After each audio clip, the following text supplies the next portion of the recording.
Good morning, good afternoon, and good evening, ladies and gentlemen, viewers of Hitbox and YouTube, and listeners to the podcast.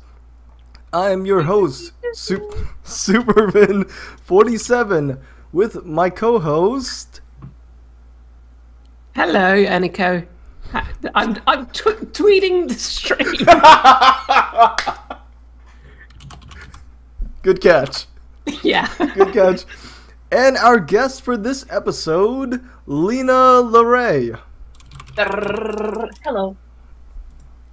Wow, that was very muted. Huh? It was muted. How was it muted? It was like a drum roll, and then it was like, hello. Oh, yeah. Yes. It's quite good, but unexpected. Is it? Thank you. It's a good finish. Yeah. So, how have you two been? I've been pretty good. A little bit busy, but that's okay. And you? I've been terrible. Oh.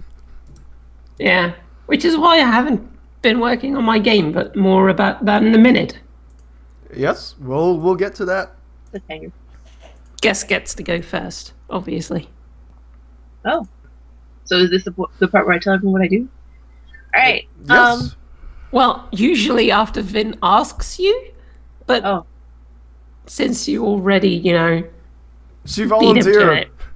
She volunteered. I don't know the flow. Alright. I guess I'll just go with the flow. Yeah. I like to rhyme. My name is Lena LeRay. The job that pays my bills is teaching English in Japan. I'm a JET program participant. But I also write for indiegames.com, mostly first impressions and reviews, occasionally other things, but mostly first impressions and reviews. I want to be a game developer when I get done with the JET program, so I study programming and stuff in my free time.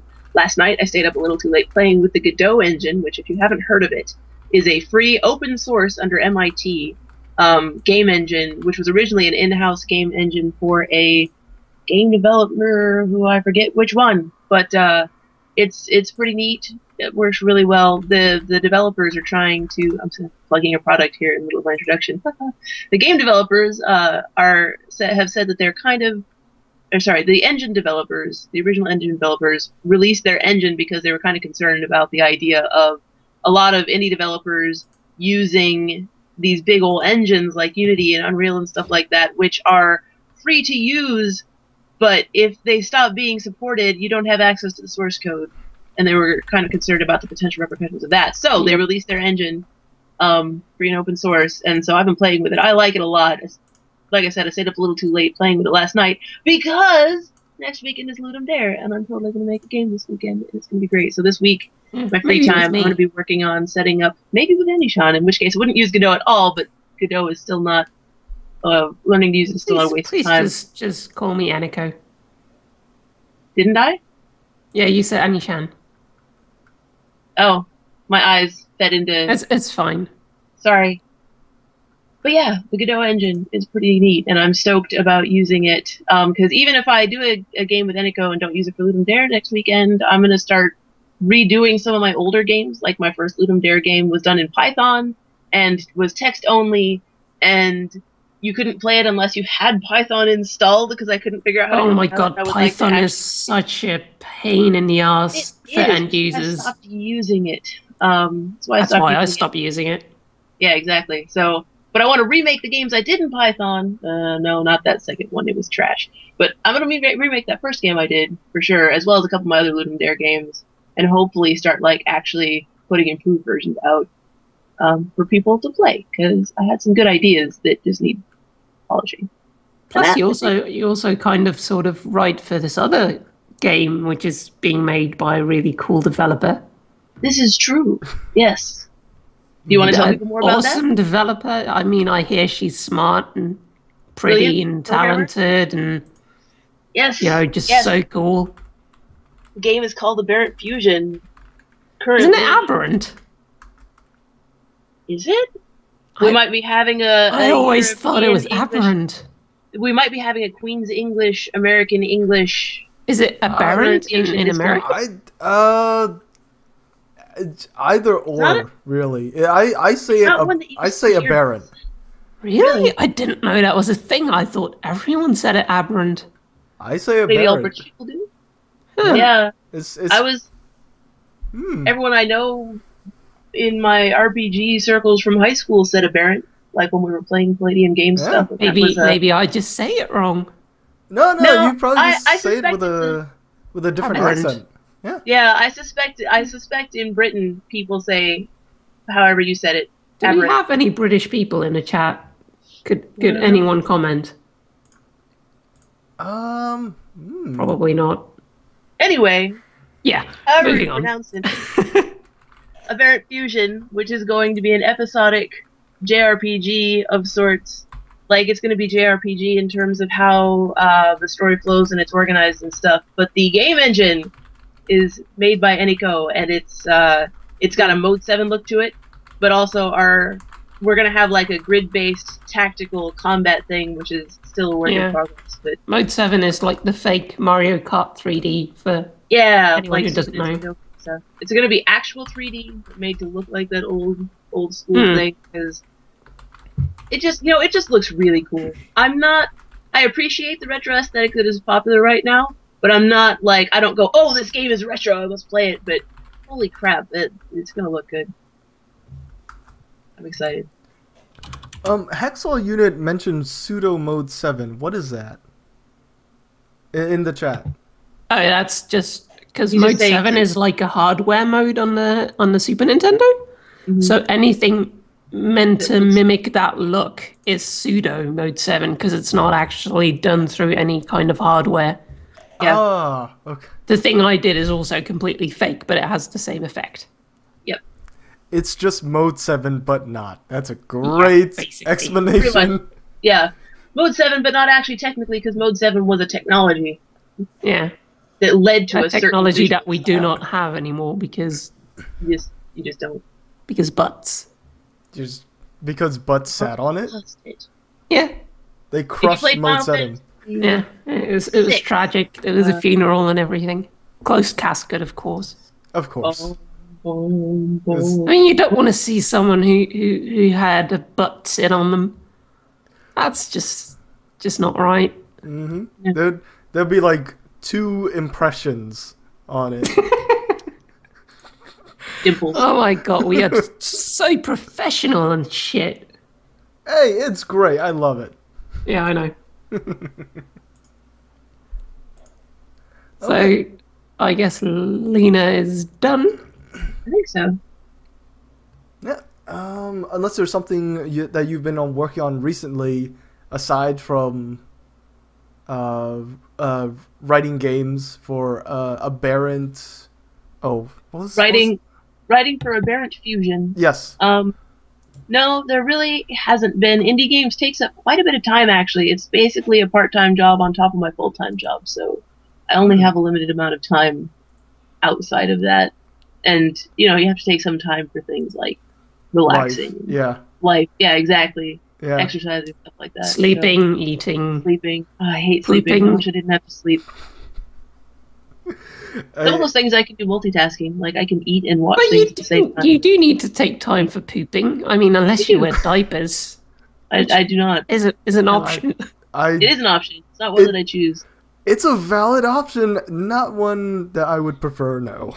Exactly. Why am I so immature today? I don't know. I don't know. Someone has to be? Yes. Question mark? Oh, yeah, it's my co-host role. That's fine. I'll use that as an excuse. Yeah, yes. That worked. Behind the scenes. Good co-host, bad co-host. But wait, who's the good co-host? Because only one of you remembered this. There's only one co-host. There can be only one co-host. Yes. Oh, there's another co-host. I'm obligated to take a sword and cut the head off. There should be only one. And absorb their powers. And absorb their podcast powers. Which means I have a lot of podcast co-hosts to go and kill now. That's why That's why everyone else I label as guests, because there's only one co-host for this podcast.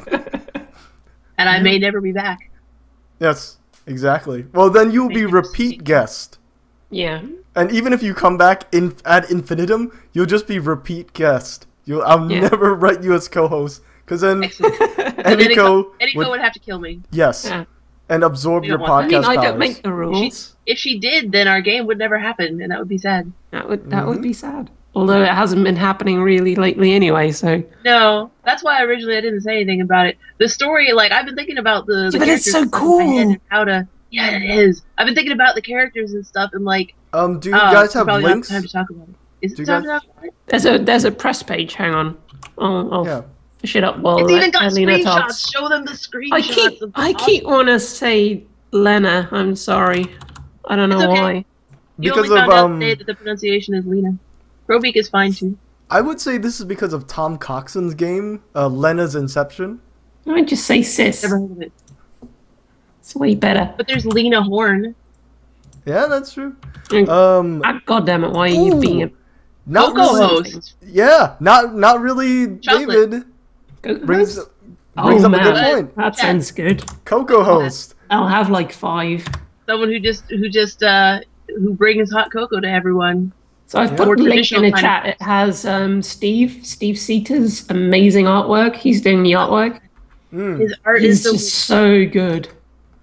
Like, we've had him drawing like barren moons and stuff, and the textures are even really nice. But and the mechs, the mechs are really good, and he's like, I don't do mechs. But they're like, I'm really bad at mechs, and he's like, I'll try, and then he makes these awesome things, and I'm like, oh my god. Yep.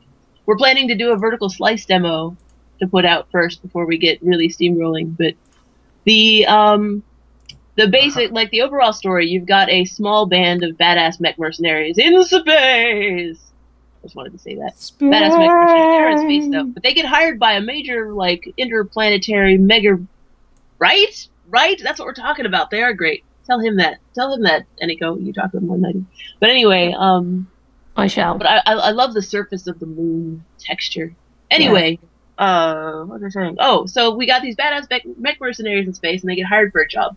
There's like 5 of them. And they get hired for a job by a research corporation. The research corporation has had one of their space stations where they do research projects go black, and they send these mechs out these mech mercenaries. Sorry, they send this small group of mercenaries out to just look at the station, see what they can find out, try to grab the black box and get back and bring it and report back. Not really a big thing.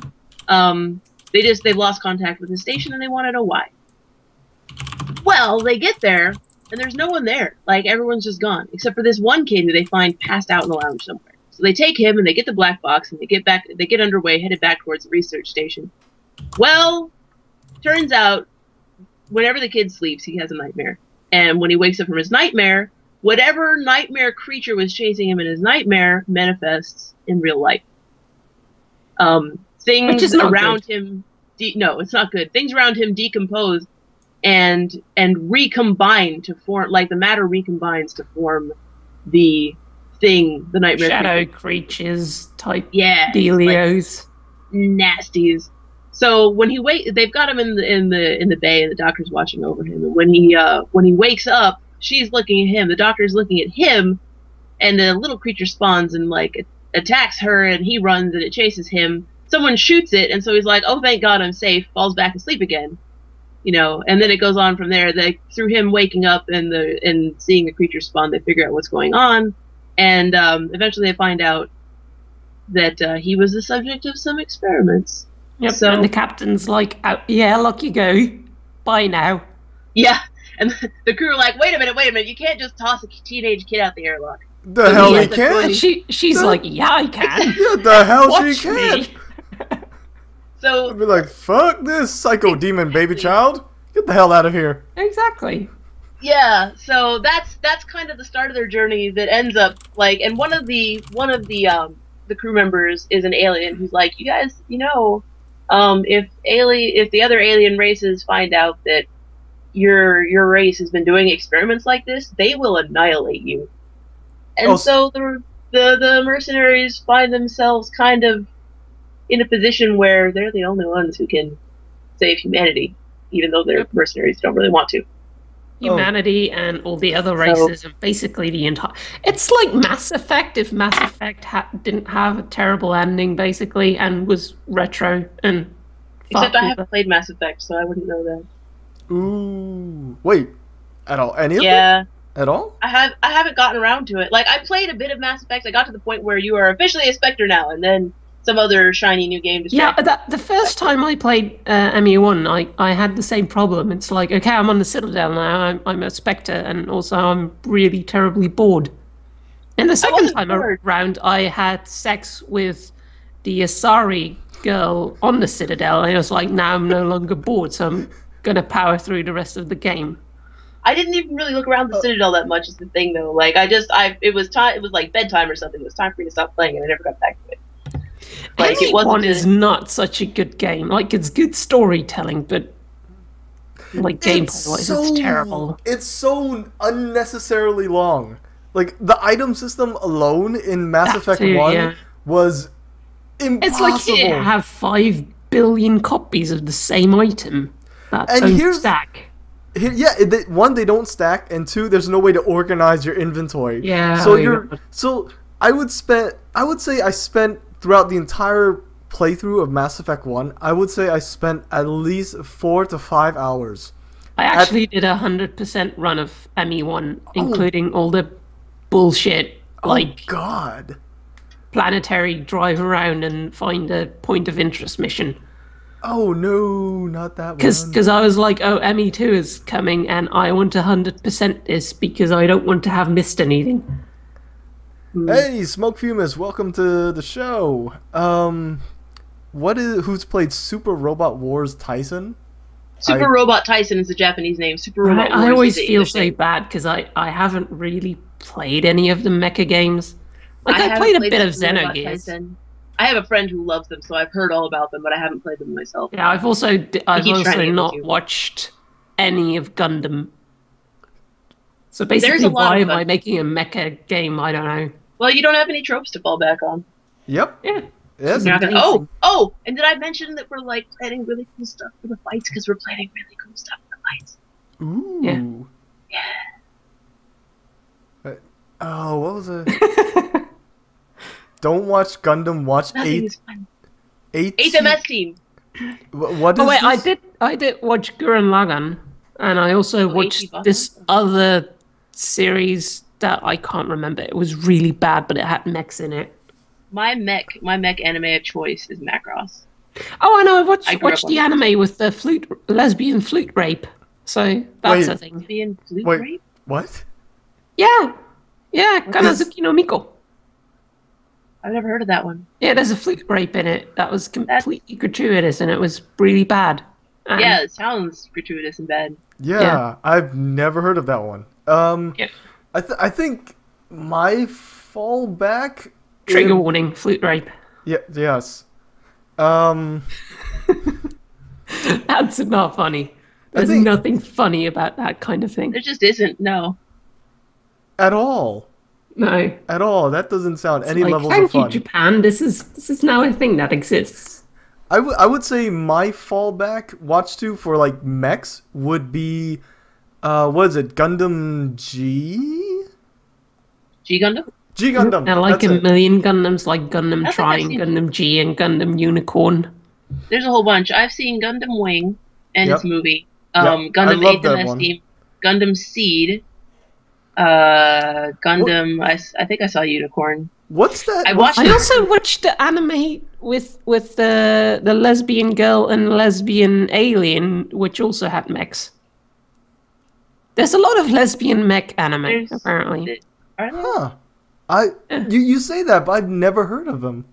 Or maybe I just don't remember that. Blue Drop, I think it was called. Blue Seed? Blue Seed? No, Blue Seed isn't the lesbian thing at all. I think it was Blue I don't think Drop it has mech seed or something. If anyone in chat has ever heard of like lesbian mecha animes, feel free to drop them. At least 2. Feel free to drop them in chat. There's a non-lesbian one that's very different from other mecha animes. The mecha in it, first off, are motorcycles that it's like Blue Drop. They're motorcycles with arms that can turn into walkers. It's just like legs and arms with a person open on the back. Well, it's not really mecha, I suppose. Blue Drop. I don't know.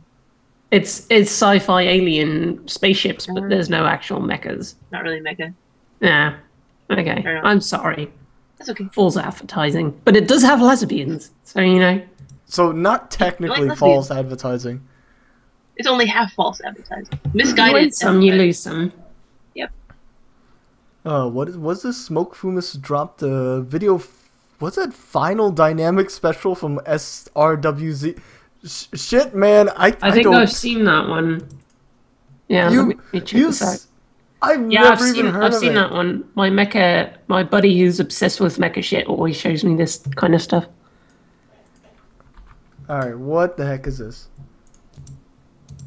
Okay. When do I get to do my intro? I've been waiting for like... Oh, yes, please. Forever. Please I watched Outlaw Star. That's not really... Yeah, it's grabby hand shifts. That's Cowboys in Space. I like Outlaw. It's not really mecha, is it? Nah. I like grabby hand shifts. That's a very good term. I like that. A girl who's on her way to being a professional ballerina takes an injury and can no longer be a ballerina. So when she goes to college, she joins the Ride Back Club, and like I said, it's those mechs that turn into motorcycles, like motorcycles versus open air walker mechs and or rollerblading mechs, more like, because they still have wheels on their feet. It's really interesting, pretty short, not your average anime at all. I mean, it is in some ways, but it's definitely unique anyway. Vague undertones of political discontent. Good stuff. Oh, hey, Zero's in chat. Oh, well, he's watching. Oh, I see his username. So what the heck is this? And is it an anime? It doesn't... It looks like it's from like a DS game or something. Yeah. It looks like this is from a video game. Yeah, there's been a bunch of those. They have very elaborate blow-up scenes, I think. It's an animation for an attack? The animation lasts like 1 minute. Holy shit. Yeah, it's like they saw Final Fantasy VIII and they're like, no, we can do better. We can improve on the model. Yeah. Holy shit, dude. This would be like a speedrunner's worst nightmare. Sure, an attack that takes 1 whole minute. It would be like, oh my god, why would I do this? It looks amazing, though. Yeah, it looks pretty cool. A lot of care went into that cinematic. Oh, yeah. No, that was the labor of love, man. Apparently, you can turn those off in the game. Oh. That's a good thing. I wouldn't really want to play that game normal speed, not speed running, if I had to watch that every time, as cool as it is. Unlike in Final Fantasy, where you have to watch it every single time. And button mash. 8 was like that.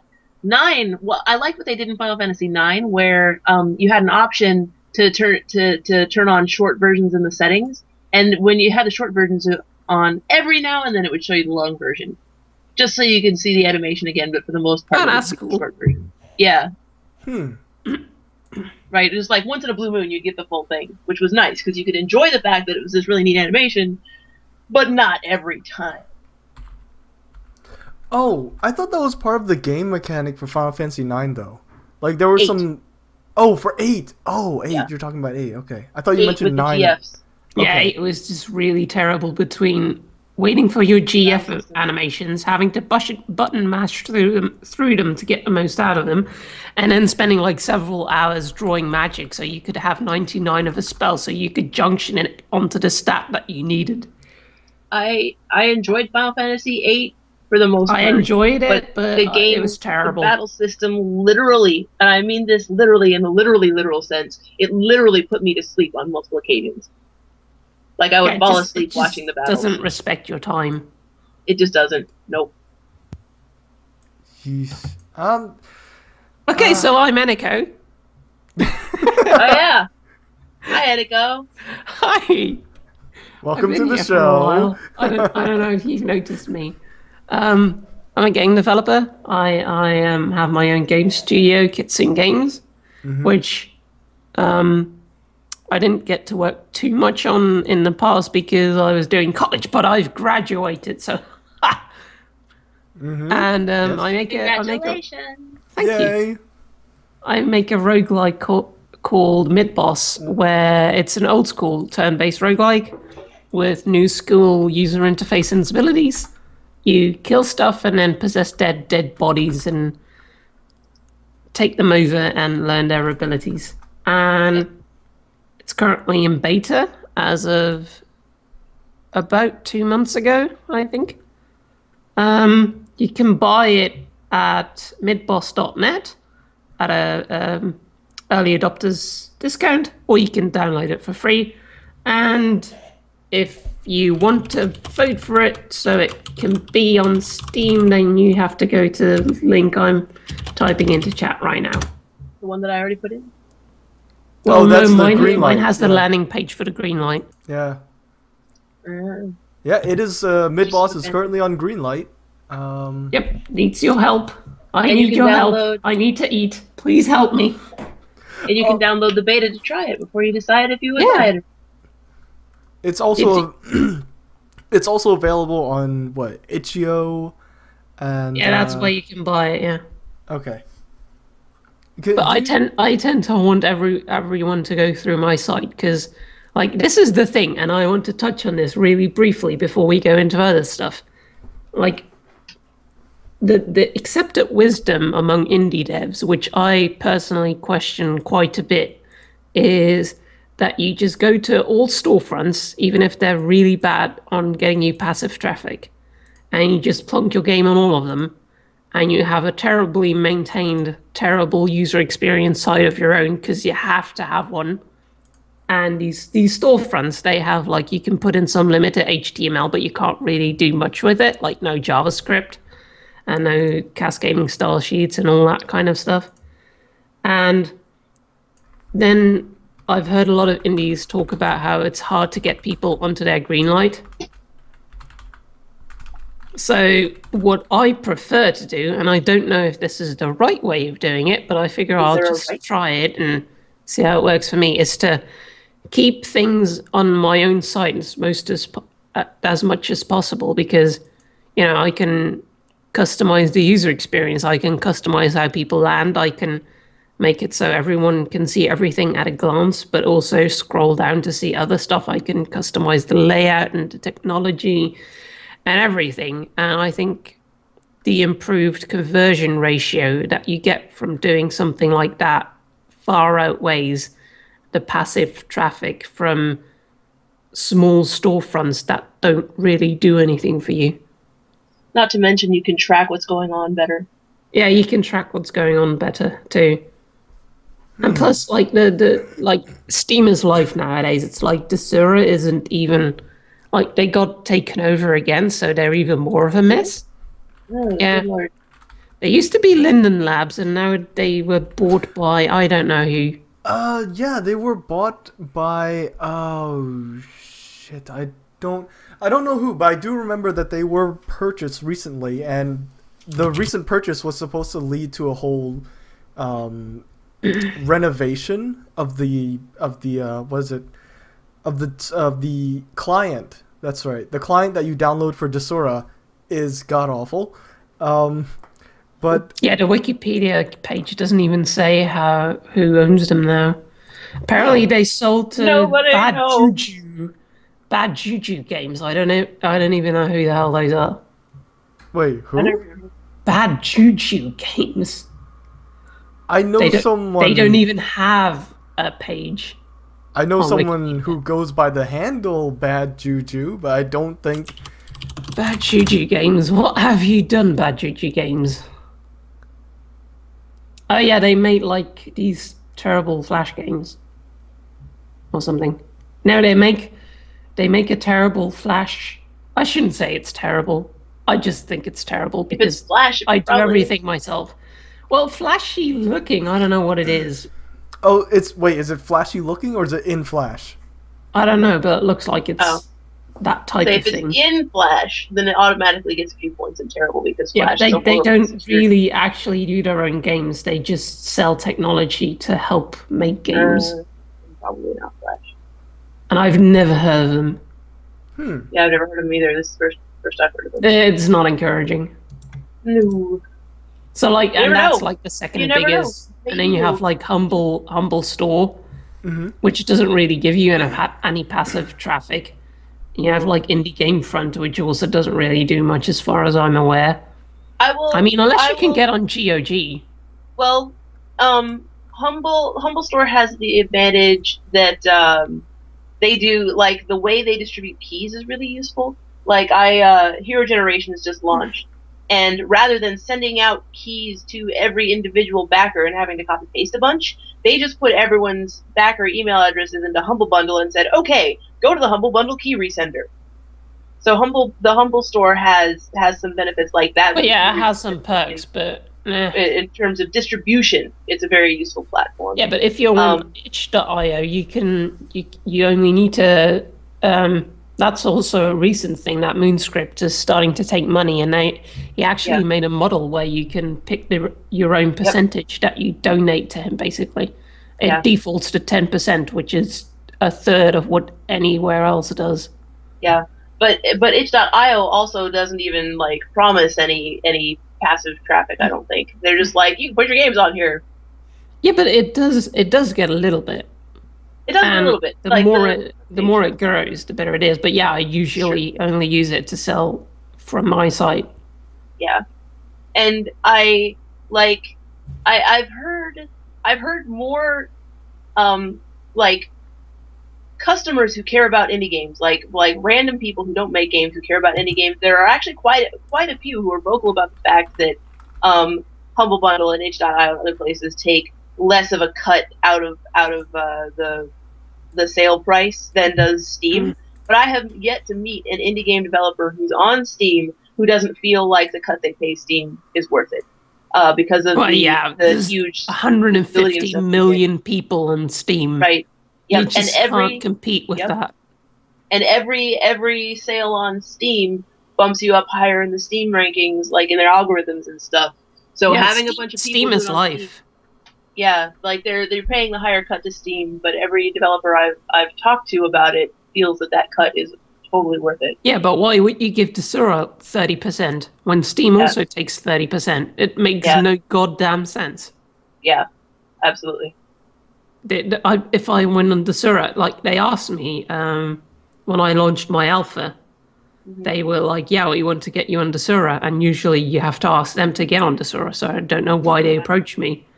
They were like, we want you on the servers, and we want to set you up for alpha funding, and I was like, well, I'll consider it, but in the end I just decided I wasn't comfortable with that arrangement and what state the game was in at the time.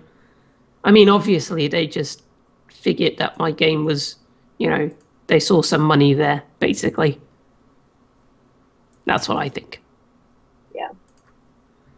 So, so that's what I'm doing. I'm not putting my game on a million storefronts and then having to deal with the fallout if you want to update, having to push like a bazillion patches to a bazillion storefronts and not being able to customize the user experience. So... That's what I've been doing. I've also been working on a game making framework. What is that? It's very technical. Yeah. It's very technical. An engine implies like a certain genre of games usually. I suppose. I guess a lot of people think of it that way. I think of an engine as just being the underlying framework is like what the programmers. Like programmers distinguish between a framework and an engine, but it's kind of a blurring line. At this point, there are enough generic engines out there that I don't feel like that distinction is necessarily as strong as it used to be. Yeah, but a framework is more like, okay, here's the tools to make sound and get input and put stuff on screen. And everything else you gotta do yourself, while like an engine is like, okay, you've got physics and you've got like level designers, level editors and stuff like that. All right, but gotcha. I do all my own engine work and also like you do all your own work. Yeah. I used to use XNA, which was pretty good. And then Microsoft it. Yeah, they were like, XNA sucks. And I was like, oh, that was my thought of matter. So then Monogame took over. And then you went rogue and just started rolling your own stuff. No. Then Monogame was like, okay, they were already doing it to make like an XNA re-thingy in... They recently announced that they got completely off XNA. Did you see that? Yeah, I did. But I don't know, last time I used Monogame, I wasn't very impressed. But I started using Monogame, but the Windows port was very bad, so I had to work around so many things. Eventually, I switched to FNA, which used to be Monogame SDL2. SDL2 being another game making framework. That's made by the talented Ethan Lee, who has done ports of games for Mac and Linux like Fez and Terraria. Yeah. He's really good. That's yeah, and Affinay is a really good library, but still, it's like I got to the point where, you know, I wanted to have full control. Like if you can do it, now having full control is just so nice. XNA versus FNA versus FML. Yep. I have no idea what you're talking about. Yeah, it's very technical. That's actually an appropriate thing to put in there, then. Yeah. It's like, I have no idea what you two are talking about. You're spouting all this technical crap, and I'm like, shit, Windows! It's what you use to make games, but it's like Unity is like, okay, you can drag 3D stuff in and have like a level and stuff, but XNA is more like, I want to draw this picture on the screen there. If I may, I think I can explain this in terms you'll understand a little more easy using the power of metaphor or simile. I can never remember which. But anyway, so consider this. I'm actually going to talk about programming languages for a minute, but there are many kinds of programming languages, some which we call low-level and some which we call high-level. A low-level programming language is like feeding instructions directly to the machine, like increment by 1. Do this thing, do that. It's very, very, very super technical. You have to know exactly, like at the lowest of the low levels, you have to know exactly what your hardware is capable of and how to talk to exactly the hardware that you have. At the other end of the spectrum are high-level languages, where you don't need to know anything about the architecture of the actual computer parts to be able to make the computer do things and create software. And there are advantages and disadvantages to like every spot along the spectrum, where like you have a lot more control and ability to optimize at the low level, but at the high level, it's a lot easier to handle. And since you require less knowledge, it's easier to get into and be able to create a thing that will work, especially now as powerful as computers are these days. So kind of what Eniko and I were talking about just now with frameworks versus engines and stuff was in a similar way. Some of the stuff is more low level where you have to have more knowledge, and some of it is high level where you don't have to have much knowledge. Where like Unity is high level, you don't have to have much knowledge. You can actually make things happen on screen without knowing any coding. Yeah, Game Maker and Game Salad and like all like there's a whole bunch of engines of various kinds out now. And this is what she was calling an engine, is stuff like this, where like most of the stuff is just done for you. All you have to do is put pictures on it and make them move. So whereas what she's doing is a framework, which is not quite at the low level, but it's like the low end of the mid level in terms of. Yeah, it's like a framework doesn't have like a concept of what a map in a game is. Yeah, like it doesn't have any concept of a game. It's like you can make sounds, and you know when people are pushing buttons, and you can put pictures on screen, and what you do with that is up to you. And also, what Lena is saying, like that high level stuff. Requires less knowledge. There's also the more knowledge you have of code, the less willing you tend to be to want to compromise on features, because you're like, at some point you start battling with the engine, and then you're like, but I want this, but the engine says you can't have that, and not like, if I did this myself I could have it. So then you just start doing it yourself. And I've been coding for over 15 years and pretty extensively, so I'm decent She's at just it. not willing to compromise. Yeah, I'm just not willing to compromise. I just, like, if I'm using someone else's library, and that's another technical term, a library is basically like a framework, but for one specific thing. Like a graphics Someone has already library. done some of the code for you. All you have to do is use the code they've created. Yeah, so a graphics library lets you do graphics, or a sound library lets you do sound. And a framework is like multiple libraries woven into one comprehensive thing for a certain goal. And then an engine is built on top of a framework. Yeah. And if I'm using a library that I didn't make and it does something stupid, it's really hard to figure out where it did something stupid. Like, not even stupid, but just something I disagree with. Modifying it so it does what I want tends to be 100 times more difficult than if it was my own code. And that's why I've gone to making all my own code, because if I want something changed, I change it.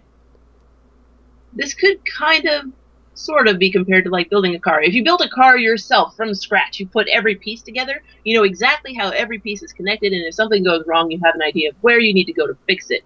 Whereas if you buy a car off the lot and you can open it and kind of look at the engine and see what's going on. Yeah, but then you have to learn everything about that engine before you can do anything. From the outside before you take it apart. Yeah. So, still with us, Vin? No, yeah, I get it. So an engine is sort of where everything's already, like, the legwork and everything's already put together for you. You just need, you just tell it what you want it to do, and maybe it can do it, maybe it can't. Yeah, exactly. Yeah, but yeah, and that comes with certain restrictions. The trade-off. Less specialized knowledge is needed at the cost of limitations that you can't control. So what I had was like C# is my favorite language and what I'm best at, and what when I work in C#, I just work fastest. But I also had, like, because nowadays in-browser games are basically a must, and they're getting more and more important. And I had a different framework that I did make myself for that, but it was in a different language that I didn't like, and didn't have any of the features that I made from my other stuff. So, like, I never wound up using it. If you have two frameworks, if you're maintaining two frameworks, then you're really only making one framework and wasting time on the other. So that wasn't something I wanted. But you can't use C# to code for a browser. So what I found was there's a thing where you can code in C# and it converts it to JavaScript, functioning JavaScript, so you can run it in a browser.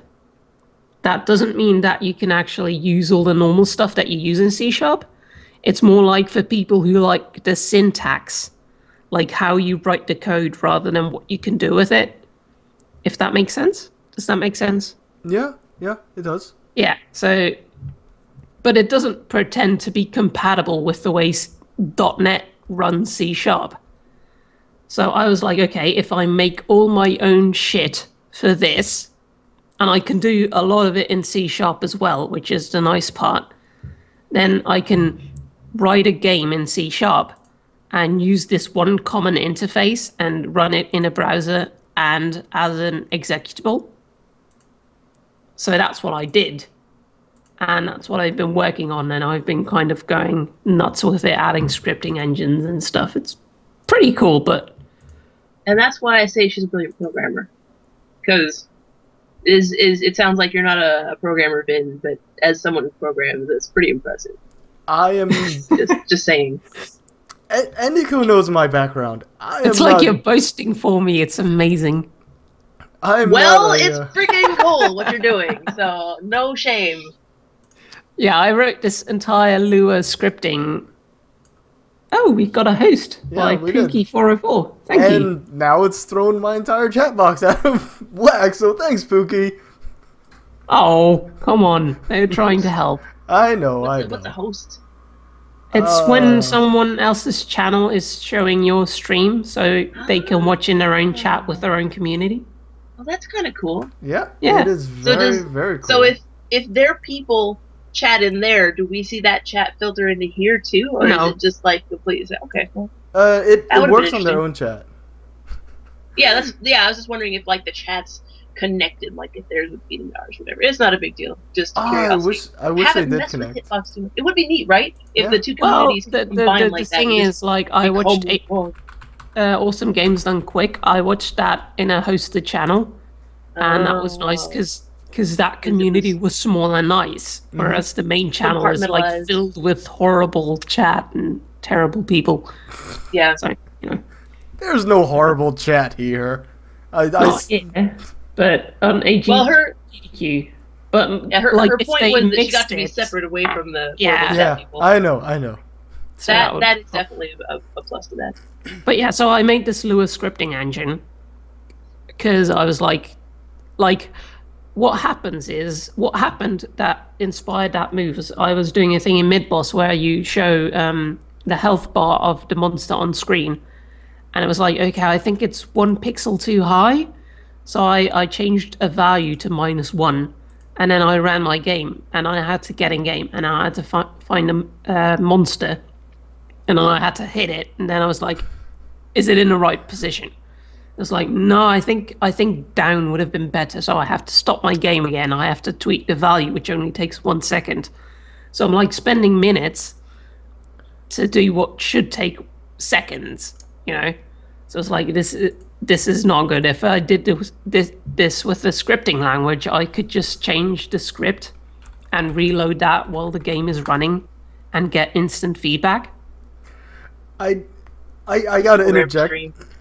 I gotta interject here with a little bit of like what I do in my day job. Like when I do troubleshooting in the wet lab, it takes hours, even sometimes days, for me to find the result of whether or not I did it correctly or not. So when Eniko says, "Oh, I just tweaked this thing," hop on the game, find a monster and hit it and see if it works, I'm like, yes, please, can I do that in real life?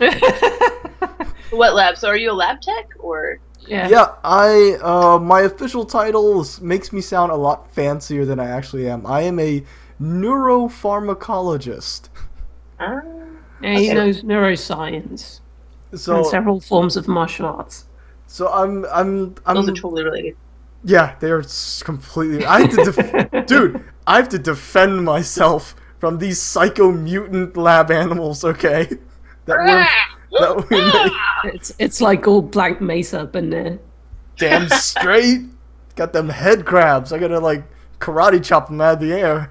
But yeah, it doesn't sound bad when it's like 1 minute to, but like it's a 60 times increase in the time that it needs to take. And when you're doing like user interface and stuff, that can, on the lifespan of a game, it can turn into weeks or months of time spent just waiting for your freaking game to start up. Nudging it this way, nudging it that way, and if you change the graphics, you have to change it all over again. No. Yep. No. And then, of course, the user interface is dependent upon user feedback that you get either verbally or just like by watching them. If you discover that the location of a button is just terrible, you have to completely move it. So yeah, Smoked Fumus is saying, hence why Lua is the best for in-game scripting. And I agree. Lua is, like, I didn't used to get Lua, but for scripting it's great, because Lua is, like, designed to be very limited. So, what is Lua? Give us a rough rundown on that. Okay, Lua is a scripting language. It means moon. It was made in Brazil. And it was made with a design philosophy where they're like, it's a coding language, basically. But it's meant to be used with other stuff. And they designed it so you can do several basic things, and they're designed in a way that you can use those basic building blocks to add features onto the language by coding them using the language, which is very clever, and it's great. It's I have a lot of respect for that language now. JavaScript is kind of like that, except instead of telling you like these are your tools, it gives you like 5 billion ways to do anything, and half of them are backwards compatible and half of them aren't, and nobody really knows what the hell they're doing. Lua also doesn't have decades of features being added that's made the code a whole mess. Well, it does. Lua's older than JavaScript. Is it really? Oh, yeah. Ignorance showing. Excuse me while I go like tuck that in. Okay. Christ, I completely forgot what I was gonna say. Sorry. Oh yes. So, but I remember like 2 weeks ago, you were tweeting all sorts of hell about Lua. Yeah, but see, that's the thing about Lua. It has a layer that lets you use Lua from other languages, which is very low level. It's like you have a stack of things. If you want to make a function call, the first thing in the stack of things needs to be the function call, and then the next thing that you put on that stack of things needs to be the first argument, and then you send the whole stack off to Lua and be like, I want to call this function this way, and you know that's a bit painful. But the problem was, I want this to run in a browser as well, and there's been articles for years now about scripting. Emscripten is like, okay, I'm going to run native C code, like machine language, in JavaScript, because butts. That sounds very tedious. Yes, and inefficient. Sure is. Okay. It's basically running a computer emulator inside a browser.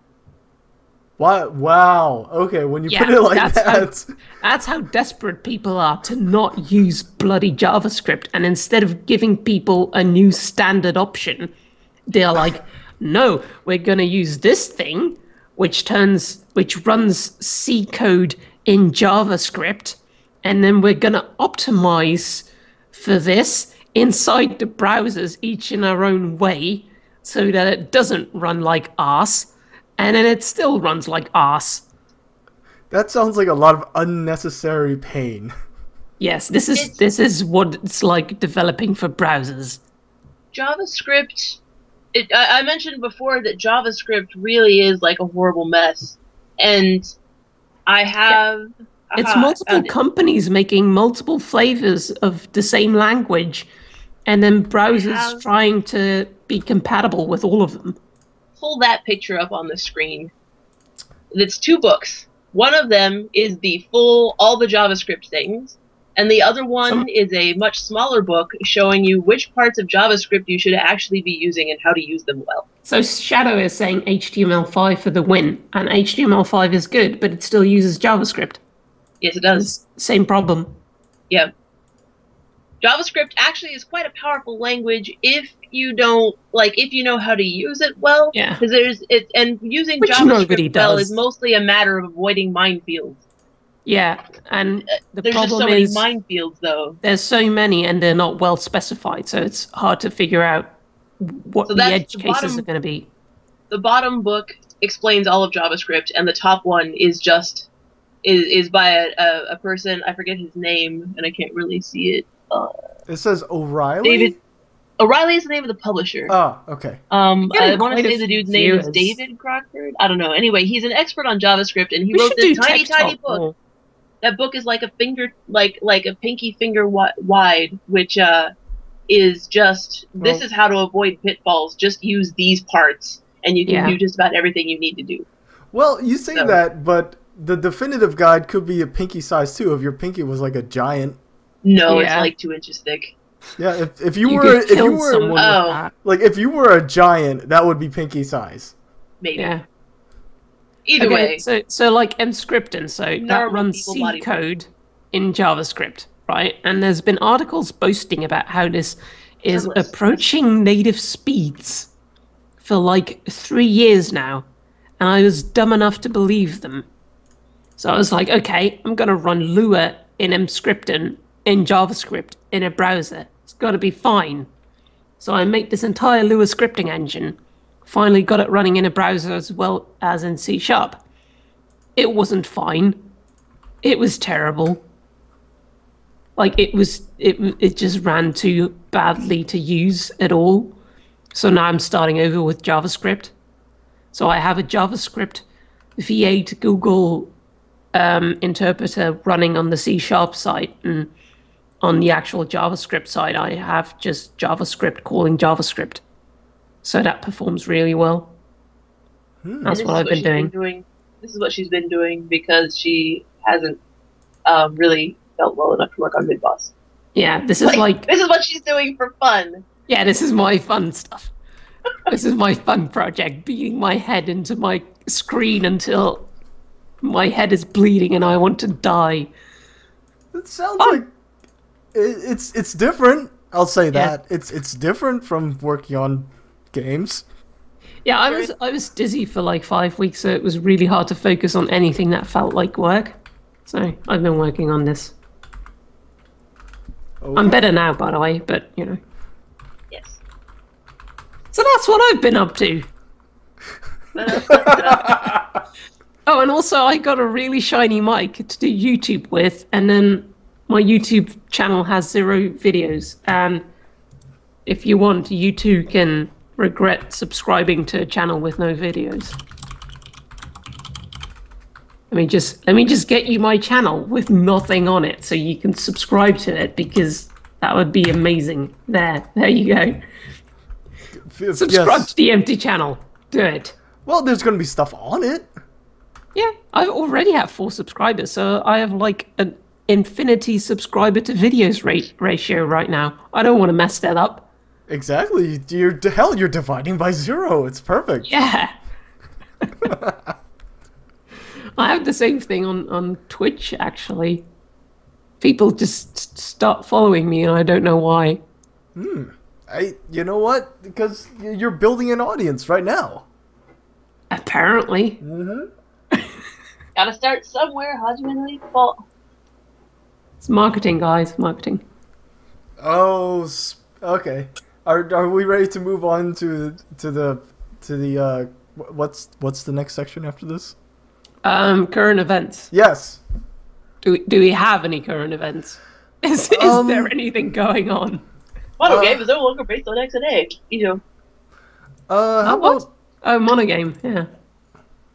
What is that? No, I don't know more than that. That was supposed to joke. I already mentioned that. What's been in the news? Something about Nintendo Direct? Oh, Christ. What's up with that? Well, I can tell you a lot of crap that Nintendo's been doing recently. Yeah, Nintendo is like, oh my god, we're gonna all this free marketing. We don't want any of it. Yeah, like I don't. It's gonna be basically video gaming Hitler from now on. Pretty much. It's such a weird thing to do. It's fucking Japan. You know it's Nintendo. fucking Japan. Well, it's not. It just doesn't even make sense from the it's Japan angle. To me, at least. So, okay. For those of you guys who don't know, Nintendo has been doing a lot of shutdowns on fan-made content. Well, they've been doing that for years. Well, there's this one. Lena posted a Zelda Ocarina of Time 2D fan game today. I was like, how long do you think until they're going to DMCA it? Or cease and desist it, I mean.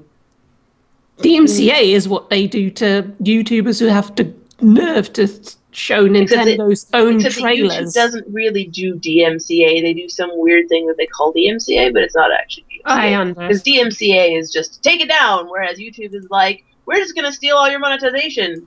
Oh, you can't hear me because he's on an unskippable ad. Ah, okay. But yeah, they've been shutting down fan projects for years, and they've been DMCAing. Like, even if you use a Nintendo trailer on YouTube, they'll basically claim your ad revenue, even though you're using their promotional material to promote their games, which is ridiculous. And now they've been like, if you want to show Nintendo games, then we will join let our you. own MCN. Yeah. Become one of our slaves instead of someone else's. And you can keep 70% of your revenue too. Aren't we nice? Instead of the usual 100%. It's a standard MCN contract from what I can tell, and the MCN contracts are all shitty. Yeah, but they don't offer any promotion, do they? That's true. But it's Nintendo games. Everyone's going to watch. Nobody on YouTube gives a shit about Nintendo, honestly. Not anymore. Not with them shutting down the thing. Actually, when Nintendo started going haywire, like on shutting down Let's Plays of Nintendo games on YouTube, a friend of mine in protest who does Let's Plays did a Zelda, I forget which Zelda game, I want to say Link to the Past playthrough, but he did the whole thing where you couldn't actually see the game. Oh, God, you got a camera view of him facing a TV, like from behind the TV, so really? you could see him playing the game, but not any of the Nintendo footage. That is amazing. Sega, someone mentioned Sega in the chat, and they're better than Nintendo, but they also do some crazy DMCA shit. So they're not exactly great. Yeah. But Nintendo is definitely the worst. Yeah. Oh, on the plus side though, looking at this Mario 64 footage, one nice thing about writing for indiegames.com is I get to see a lot of games that are in development before a lot of other people do. And one thing I've noticed recently is that now that kind of like the hype has kind of fallen off for retro pixel games, not like fallen off, but like now that that's been done a lot, I should say, I'm starting to see that there's a lot of games in development which take after things like Mario 64 and Banjo-Kazooie, those early 3D platformers that were all about running around and jumping and collecting. So we're basically going a bit more forward in time. Yep. Yeah. In terms of retro. I also got a pitch from a Japanese indie developer he's like, I want to see retro games from like the PlayStation era. So this game is made entirely in 3D in Unity. But it's designed to look like a PlayStation game. I'll say that. Record, I have no intentions to move away from my 2D isometric perspective games. And that's okay. That's my thing. I just want to say that for people who are interested in seeing this kind of game and are frustrated by Nintendo being like, you can't watch ours, well, guess what? There's going to be a crap ton in the not so distant future that are going to be by indie developers who want people to let's play their games. So what is this Nintendo Direct thing? I heard something about them circumventing like game sites or something now too. I don't know. I don't know about Nintendo Direct actually. Isn't Nintendo Direct just their way of making press announcements now? Like they decided to stop going to shows like E3 and Tokyo Game Show, if I recall, and instead, it is. Hacksaw Unit here says the same thing. They're directing their media thing. Yeah, it's their media thing, but that doesn't really tell us anything. Well, it's just basically instead of going, they decided that instead of going to the great cost of going to these game shows, which they feel has diminishing returns, they are doing all their own news on their own terms through Nintendo Direct. I'm looking at the website. I don't know. You know what? If I remember correctly. Let me pull up the website here. We'll get back to this video of the fan-made thing that was beautiful, but shame that it was taken down. Apparently, Nintendo Direct is their own private news. They're circumventing the news sites now. Okay, let's have. I don't know what the hell they're doing. Like, the game industry is an ecosystem that's generally mutually beneficial between like YouTubers and streamers and devs and journalists and all that kind of thing. And what Nintendo is doing is just horribly antagonistic, and I'm afraid it's going to set a precedent. So and if it's basically Nintendo's like FU to YouTubers. We'll do our own media basically. Like, no, it's not even to YouTubers. It's just like news media in general. Yeah. Oh my god. Wow. Okay, guys, I see how it is. The online home for exclusive Nintendo's news, broadcast directly to you, the player.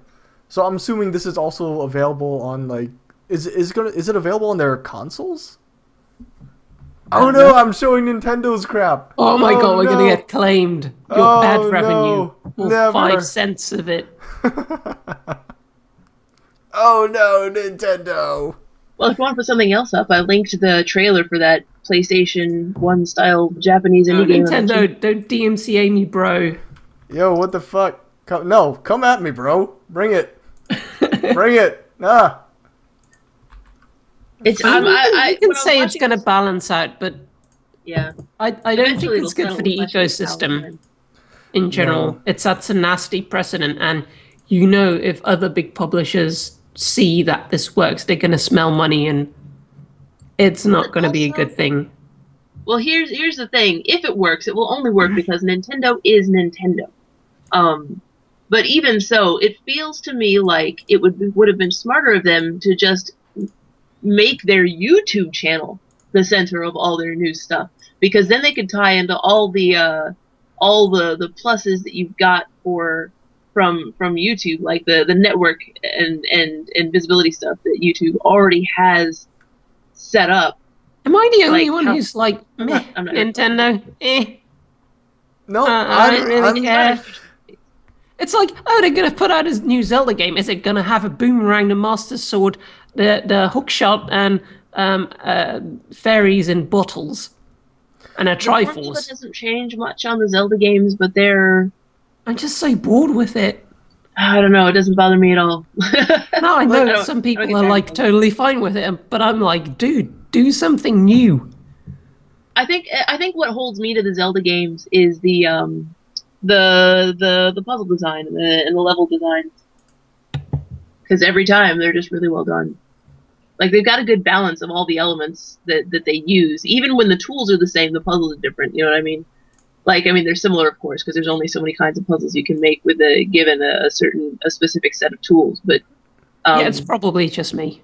It's just good. It's good level design and puzzle design tied with how the storytelling is done and the sense of adventure and going places and stuff. It's an amazing balance of things. I used to work at GameStop, and there were the two most stressful things about the job were, one, when we would tell a kid, no, I will not sell you this Grand Theft Auto game, and then 5 minutes later their mom comes and yells at us. Oh, gosh. And we're like, no, don't buy this for your kid. And they did anyway.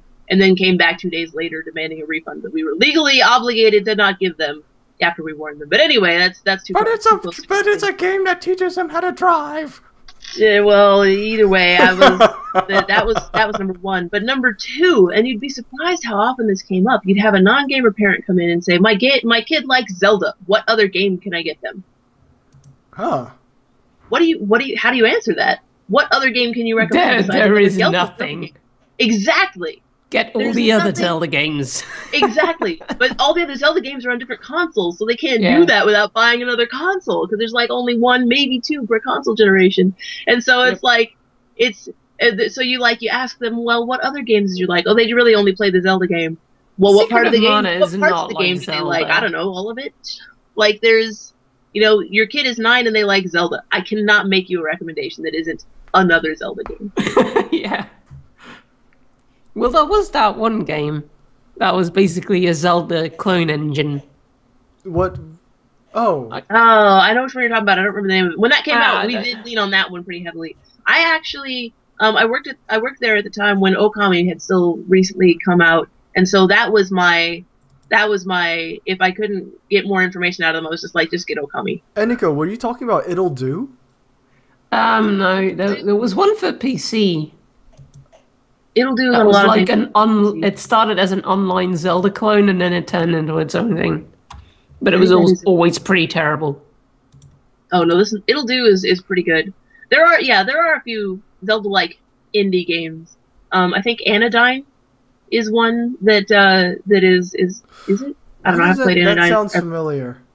There has to be more current events than Nintendo. Nintendo is not a current event. Nintendo is like a long siege. Yeah. This is Nintendo will go on until the end of time. It's a war of attrition, basically. Yeah. That's what Nintendo is.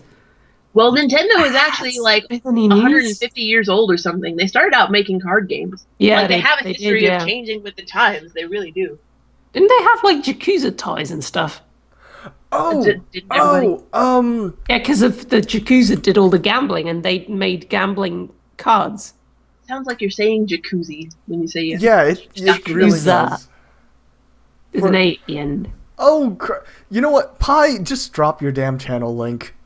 Just drop for a full LP of It'll Do, Anodyne, and other Zelda likes. There's a particular channel you should check out. Drop your fucking link, man. You're so thank you for being considerate enough not to advertise without permission. Give people permission to post links so that they actually become proper links? Is that a thing I can do? Yes, but do we know how? No. Oh, okay.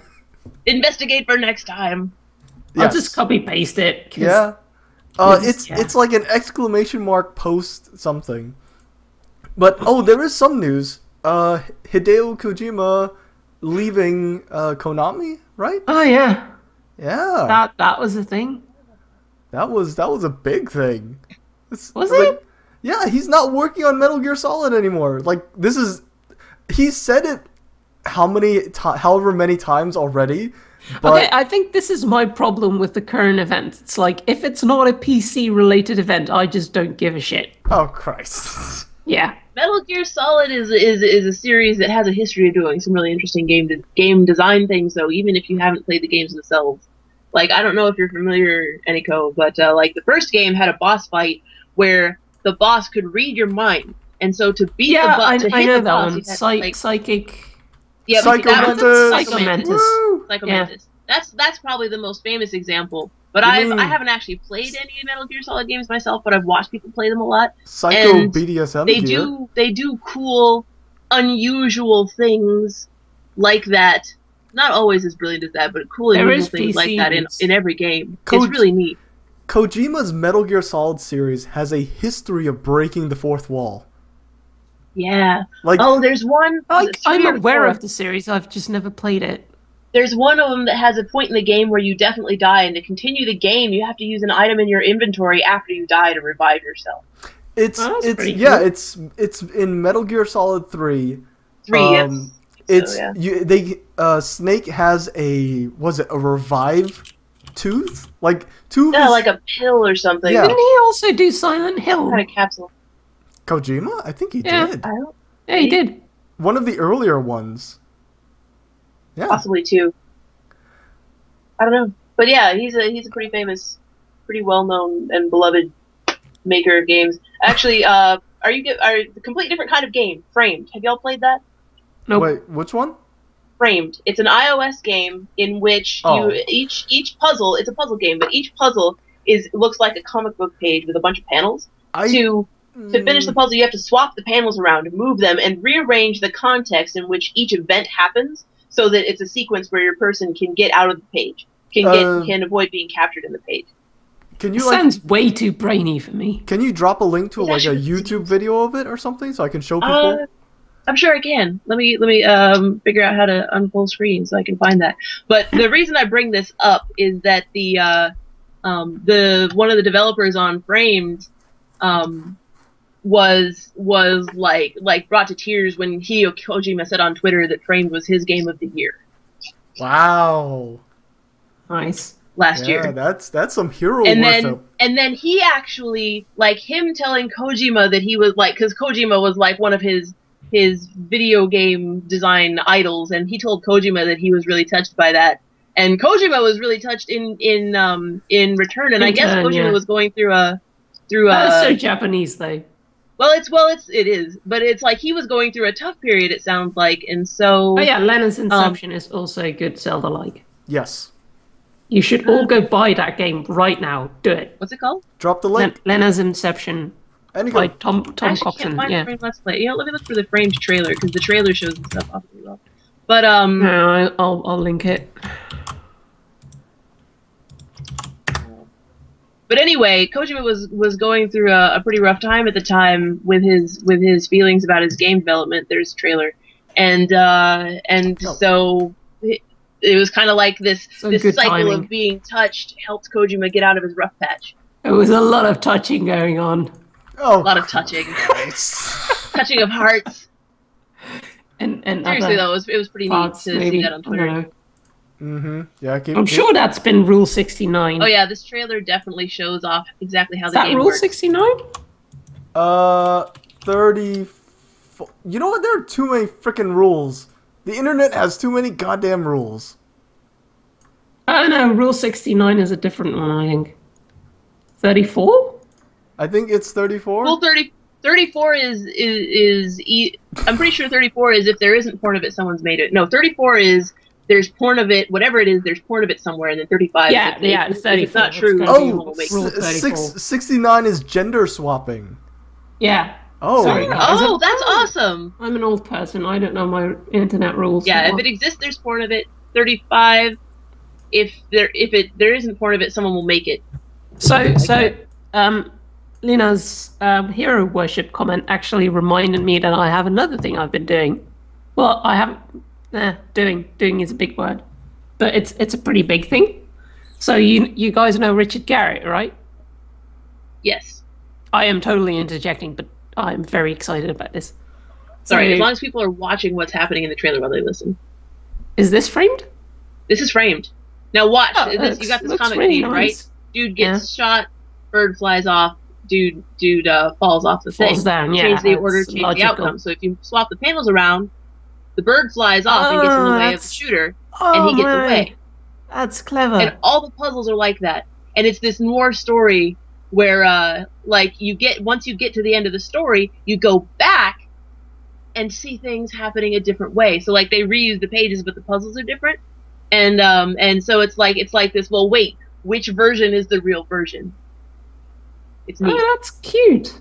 I like that. That's brilliant. Oh my God. It is. It's really well done. Is it just iOS? Or is it also on PC? Yeah, it looks like a PC version is in the works. It definitely looks like a touchscreen. That's so touchscreen. It's super intuitive on a touchscreen. I'm sure when it comes out on PC, it'll be mouse control. But a PC version is in the works. But yeah, it is brilliant. It's not that long. It was a narrative experiment, but it's super well done. Super well done, because you're just changing the context in which the events occur. And there's a couple of puzzles later where you must move the panels around while things are happening so that they go through the same panel a couple of times. That's really cool. I'm looking forward to that coming to PC so I can actually play it, because I don't have a fucking iPhone. So okay, Richard Garriott, right? Right. Yes. To those who don't know him by that name, you might know him by the moniker Lord British. Lord British of Britannia, of the Ultima series of games, Ultima 1 through 9, Ultima Online, Ultima Underworld 1 and 2, Ultima Runes of Virtue, lots of Ultima games. Also Tabula Rasa? Tabula Rasa? Tabula Rasa, yeah. Which went terribly for him, and it was a terrible game. I didn't actually play it. But he did a Kickstarter for basically Ultima Online spiritual successor, which also has a single player like story mode. And I backed that pretty heavily, actually. So, full disclosure. I don't know why I said full disclosure. No, it's good to say. Someone in chat is saying Ultima 8. I will fight you. I will bite you and pull your hair. Ultima 8 had redeeming value. Oh wait. There we go. Wait. Sorry, 9 and 10. There is no 10. I think Smoke lying to me now. Smoke is just trying to backtrack. Like, oh shit, no, please don't. Now, Ultima 8 was a mechanically very flawed game, and it was a bad Ultima game. But in terms of actually being a game, it had such good ambience and atmosphere and just immersive qualities that I really liked. But it was a bad Ultima game. Anyway, that's neither here nor there. So, Shroud of the Avatar, right? So one of their Kickstarter milestones, or what was it called? Stretch goals, was to have in-game, music, that you can play music inside the game, right? And a couple of games have done this before, like Mabinogi, which uses MML. Yeah, that was I remember that. It was like a Korean MMO. Yeah, it came to America and Europe eventually, and I played that, and I have a video of that if YouTube will let me actually go to my freaking video manager. It takes so many clicks now. Why do they do that? Because they want everyone to just soak up whatever YouTube decides to throw at them. Love the ads. Love them. Make your user experience not suck. Okay, so that's I don't know if you can play this with sound on in the background, but that's me playing. It links in the chat. So yes, it does. If people want to watch it, they can try that. I like Shadow's comment there. We need to see Steam Music Player hook into games for custom music. That is an interesting idea. So Mabinogi uses this text format called MML, which it came out of Asia. And it lets you basically put MML into a scroll and then play it inside the game. And MML is basically like sheet music, except in plain text. And I like that. I liked being able to play songs inside the game. And often a good bard would have like a dozen people around them just having a whale of a time. Archage also uses MML. And then there's Lord of the Rings Online, which uses ABC.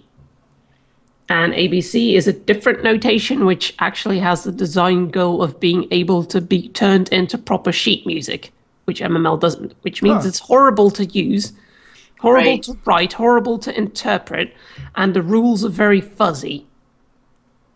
And what I did is I made a library that lets you, it interprets MML and ABC files, and then it handles the timing. So when you need to play a certain note, it tells you, okay, now play this note in this octave at this volume with this length. It's very easy to use. And I submitted that like half a year ago because Shroud of the Avatar accepts crowdsourced content. Usually it's like models. Art or whatever, but you decided to contribute what you can make, which is... Yeah, I was like, I'm going to contribute code. And they were like, well, if you want to, you can. We usually don't accept it, but we also have precedent where we do so.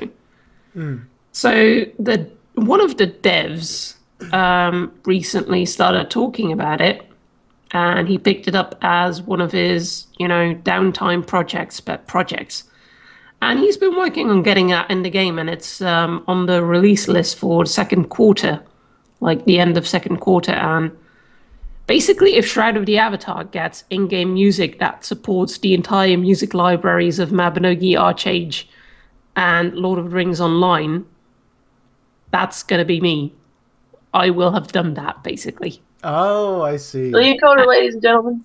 Yep. And no game supports both. And initially I did it for myself, but then I was like, I never got around to using it for anything. So I was like, I'm just going to polish it up and then, submit it and then make it open source so anyone can use it.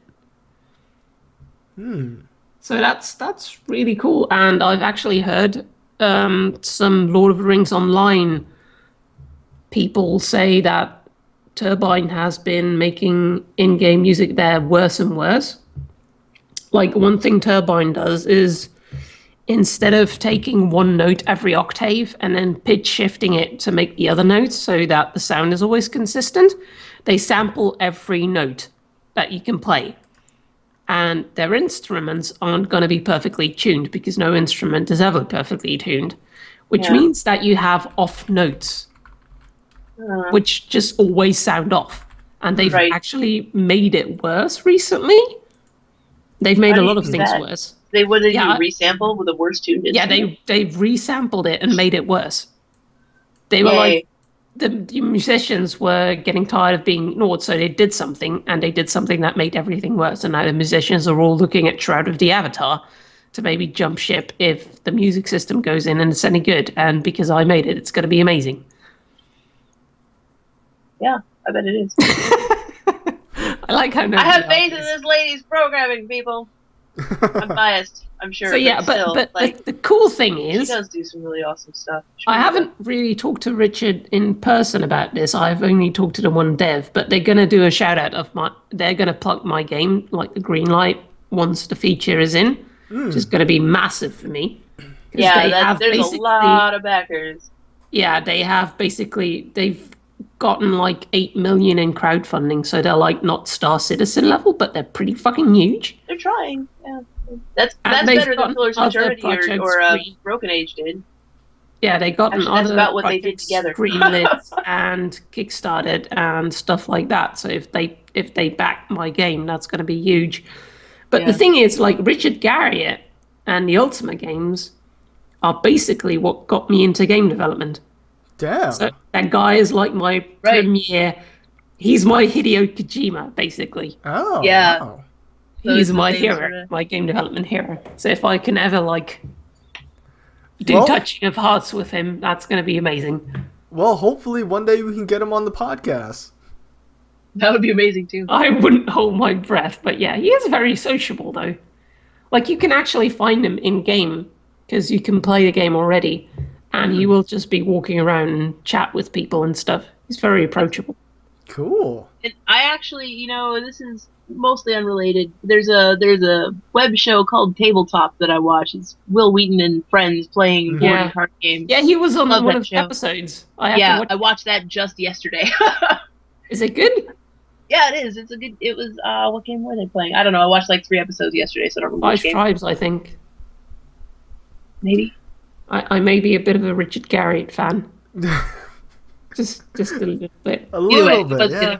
I haven't seen a bad episode of Tabletop, though, to be honest. Well, he made the Ultima games, which were quite unique back in the day, because like we didn't have a lot of power and technology, and he made these massive open worlds where you could do shit like bake bread.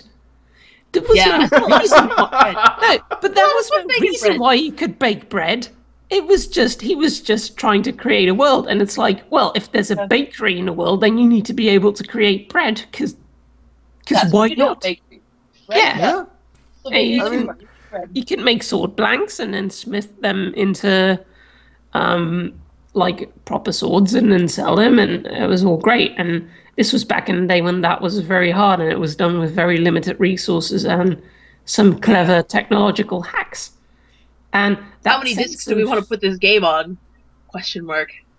And that sense of like having an actual world, you know, a new world, being able to create new worlds, that's what drove me to be a game designer. Yeah, new worlds and new experiences is not necessarily new. Like I love a well-crafted world, but in general, what I love about games is the variety of new experiences you can get out of it. That's why, like, I know some people are very against like the quote-unquote walking simulators, but I think they're great because they're a new sort of thing. You just walk through this world and you explore and you find things, and that's a neat new thing to do with software that. I feel like some people argue that they're not really games, and I think that some of the arguments for them not qualifying as games are valid arguments. Like, they're definitely an edge case, but I don't think that makes them unvaluable as things to do with your time for entertainment. And one of the things I love about indie games in particular is just the variety of things that people do, either making up completely new weird things that take me literally all day to review, because how do you explain this, to just like, there's this one Japanese indie game called, I think I'm pronouncing it right, Rime Berta, I don't know how to pronounce it. I'll type it in the chat in a minute. But it is a like Final Fantasy Tactics, Ogre Tactics kind of isometric game. The story is very light on the story because they're fans of that genre, and they wanted a hard game in that genre for fans who are like, for fans of the genre. It's just for fans of the genre who are really good at these games and want a challenge. That's all it is. Like, that's its point. And it's really good at that. One thing that game does that's really awesome that most games of its kind don't do, if you lose the battle or you run away from the battle, you still keep all the experience that you got from it. So you don't have to be perfect every time. You can still chip away at it until you can get it. Yes, thank you for putting that link in there, iHeartPie. That's the game. And if you like that kind of game, I recommend it. Like I said, it's story light. Like the original Final Fantasy Tactics, part of the reason it's so lauded is because it has this crazy, deep politics and backstabbing betrayal story, which I like that too. But this game is all about the mechanics, that kind of game, and what they can do with it.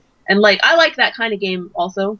And like I said, the original Final Fantasy Tactics had that crazy story. Final Fantasy Tactics Advance, those games iterated on the mechanics and didn't have it has more story than Rime Berta does, but it doesn't have as much like the same kind of story that the original Final Fantasy Tactics had. And then there's like so many cool games. I do. Because they all pass your email inbox. Well, these are ones that I encountered. Well, Rime Berta I got because I write for indie games. But the other ones are all ones that I just played. Like, the next one I was going to talk about is Disgaea. It is the same, like, the Disgaea series is the same kind of game, but they do some real, like, their story is completely different. It's like demons fighting other demons to be the king demon is the story. So it's not your typical medieval fantasy type setting, one. But then two, one of my favorite things to do in the game, in Disgaea, you can pick up other characters. You can have characters pick up other characters, right? But so, like, you've got a dude holding another dude, and you can have him next to another person who picks up the dude holding the dude. So you've got a dude holding a dude holding a dude. And you can literally stack all your characters on the board into one pile and then just have them throw each other across the map. So if you've got a map that you don't like, the goal is to get to the exit and you don't really want to fight everyone, you can just line all your characters up right outside the entry point to the map stack them all, and then just throw them across the map to the exit point, and you're done with the level. Yeah, the throwing mechanic is really good. Right, and this is useful. This isn't so useful in the campaign. The campaign maps are usually defeat this enemy or defeat all enemies. But item world. Exactly. One of the things you can do in this Gaia is level up the items. Yeah, you can go into the items. Like, if you want to grind, the best way to do it is to go into your items and fight procedurally generated dungeons inside the items, or like stages inside the items, that level up the item and give you more experience and more items. But since they're procedurally generated, sometimes you get levels. Gaps, and this is more true in the early games. They kind of fixed the procedural generation in the later games. But in the first game, you could get levels that you literally couldn't damage anyone. Because I'm not going to go into full details, but you could get there are like these bonus crystals that affect different squares in different ways. And certain combinations of bonus crystals could make it so that there was no way you could beat any of the enemies in the level. And so you would have to do that. That throw people to the other end of the map strategy was your only way to get through there alive. So like that game did a whole lot of neat things with the mechanics and had a completely different story. And I love that series. Sorry. Okay, cool. We're actually reaching the halfway mark of the podcast, so if we'd like to go on a quick 10-minute break, to refresh ourselves, feel free to grab some drinks, head to the loo, etc., etc. We'll be back in 10 minutes. All right. Yep. Ready, dude. Please enjoy the music. It's like, well, he'll be like, "This is a coding impossibility." You're like, "Nah, magic." Like that is true. Poof. Yeah, I can't deny that. I am amazing. You are. It's like, yeah, this is how Eniko and I roll. It's like, that doesn't seem physically possible. Poof, done.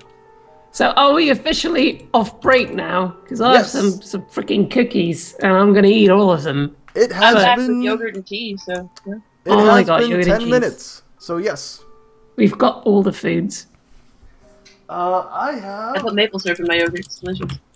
You put maple syrup in your yogurt? Yeah. This is some serious game dev talk right here. Yeah, it is game dev food talk. What's the optimal combination of yogurt with alpha? Variable alpha. What do you put in your yogurt? Wait, what? What's your alpha? Variable alpha. Yogurt plus alpha equals yum. What's your alpha? Oh, right. I made a formula with variables, so it's game dev. What is that called? I don't know. Not syrup. Sugar? No, it's like you make soda with it. You add a little bit in, and then you add water. Drink mix? Not drink mix. Molasses? No, not molasses. Oh, molasses. Molasses is like old school sugar syrup, though. Yeah, sugar syrup. Sugar syrup in yogurt. It's delicious. That sounds good. I don't think I can get molasses here though. That's I'm lucky to be able to get maple syrup easily. This is true. Via Amazon. A lot of that does prove that food is a very important part of game development. Yes, it is. Eat healthy. Because they have the food. You must be alive to make games. You know what? We can jump right into this. So there's some game dev jams coming up, right? What are your diets of choice while doing a game dev jam? Doing a jam? Bacon. And bacon with other things like bacon and eggs for breakfast, or like my favorite kind of oatmeal recently is pumpkin bacon oatmeal. That's really good brain food. Wait, what? Pumpkin bacon oatmeal. Yes, you make the oatmeal, like you cut up the bacon into nice little bite-sized chunks, and you put it in with the oatmeal while you're cooking the oatmeal, and then after the oatmeal comes off the pan, you put in the pumpkin. You don't want to put the pumpkin in while you're cooking the oatmeal, because pumpkin actually burns really easily if it's not really watered down. I'm not a mashed pumpkin, that is. So I typed in pumpkin bacon into Google, and it comes up pumpkin bacon soup, pumpkin bacon soup recipe. So can you hear me chew? Yes, no. I can hear you. Well, actually, a little bit, yeah. Oh, not hear you chew, no. Delicious. Pumpkin bacon dog treats. I've got a chocolate chip cookie right now. Mac and cheese. And pumpkin bacon cheesecake is apparently a thing. Really? I have to try that. See, I just decided one day that I bet pumpkin and bacon would taste good together, and I made a pumpkin bacon soup, and it was the best. And then I was like, I bet I could make savory bacon, because I came up on this idea. My sister, at one point, she spent the night with some Filipino friends of hers, and I guess in the morning they just like made rice for everyone. They just always have plain white rice for breakfast, and they didn't think about the fact that wouldn't be a thing that she was used to. And she was like, I'm sorry, I don't mean to insult your hospitality or anything, but I can't just eat rice for a meal. And they were like, oh crap, sorry. And they gave her like cinnamon and sugar and milk to put in it. And that got me thinking, if you can put the same sorts of things you would put in oatmeal in rice and have a delicious thing, because it is delicious. That's cinnamon sugar with a little bit of milk or butter in rice is actually quite good. But if you can do that with rice, which is like, it's just like this basic bland food, right? So is oatmeal, ultimately. So why can't you put savory stuff in oatmeal? And so I started experimenting with different things you can put in oatmeal, and bacon, pumpkin is my favorite so far. That's interesting. Yeah. I do all kinds of weird stuff. I like to do mashed sweet potatoes with bacon, maple syrup, and curry powder. Not sure why that's delicious, but it is. Yeah, my food choices for game jams is just normal. What I usually do. I eat for game jams what I would eat if I wasn't too lazy most of the time. Like, I like to eat healthy things that will give you lots of energy and not weigh you down going, ugh. Well, you're in the right country for lazy food. I am, actually. I've got a wonderful Although, do you have a conveni there? Oh, yeah. Yes, I'm not walking distance. Yes, actually. Wow. Not all small towns in Hokkaido have convenience stores, but mine does. And it's like a 10-minute walk, I guess. Oh, that's not too bad. Oh, damn. Not too bad at all. Yeah. Especially when the weather's nice. I miss convenience stores. When I was living in Japan, like, there was one like 5 minutes down from where I lived, and then another in the opposite direction, 7 minutes, and then from the one 5 minutes down, another 2 minutes down from there. Mm-hmm. So we had a 7-Eleven. We had what is the other one? Sunkoos, Lawson, no. Family Mart. No, the Lawson was a 7-minute one, and the 5-minute one, something red. I want to say Sunkoos. No, I don't think that's it. No, Sunkoos is a Hokkaido one as well. What is it? I don't know. I think you were farther south than I was. We don't have everything down up here that we have down that they have down there. We have Seiko Mart, which is only in Hokkaido, and I guess there's like 2 stores in Aomori. Seiko Mart is usually franchised, locally owned franchises, and so there are Seiko Marts all over Hokkaido. Most of the time, like, that's what I've got in my town. Most of the small town convenience stores, most of the tiny town convenience stores in Hokkaido are Seiko Marts, and they do like they bring in like fresh produce and stuff. So they're kind of like a small grocery store a lot of the time. I need to know what it is now. It's gonna drive me insane. I can't remember. I spent so much time green, there. Lawson is blue. 7-Eleven is a different. No, sorry. 7-Eleven, of course, is green. Lawson is blue. Family Mart is like blue and green with some white. It might have been a local one. I don't know. It wasn't a 7-Eleven because the 7-Eleven was the other one. 7-Eleven and 7-Eleven is really obvious. I mean, to me as an American, 7-Eleven is really obvious because it's all convenience food. We don't have that in. We don't have convenience stores in the Netherlands. So, you don't have them at all? No, we don't have them at all. We have like gas station stuff, but nothing else. Yeah, see, in the United States, convenience stores and gas stations are usually in the same place. Like, usually a convenience store is attached to a gas station, but in Japan, they keep them completely separate. I tell Japanese. Yeah, but in the Netherlands, like, the convenience stores at a gas station are not very good. That's true in the United States as well. Oh my god, why can I not find this place?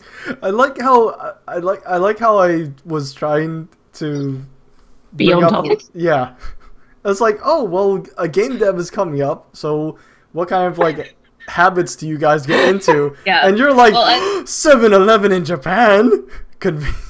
It's like, You don't like talking about Japan. Feel free to steer me back to the path more strictly. But no, like for game jams, it's for game jams, since you have such a short amount of time, a lot of people are like, I'm not gonna sleep and I'm just gonna eat whatever's handy and stuff like that. That's such a bad idea. It's a terrible idea. If you're not Especially rested, the if you're no not well sleep rested, thing. and well fed, exactly. If you're not well rested and well fed, you can't expect to be working at peak efficiency. If you were gonna skimp on sleep a little, okay, whatever. It's just 2 days, but you need to sleep. It's better to sleep plenty. Especially since anyone, like if you're doing your own code and stuff like that, if you get stuck on a problem, sleep is like the best thing for solving your code problem, because you'll solve it in your sleep and wake up at 3 in the morning and be like, aha, and go fix it and then go back to bed. Yeah, and like, the sleepier you get, the worse your code gets. But it's not just that code that gets worse. Like all the code that you build on top of that code gets worse, and it's just you structure it. It becomes exponential.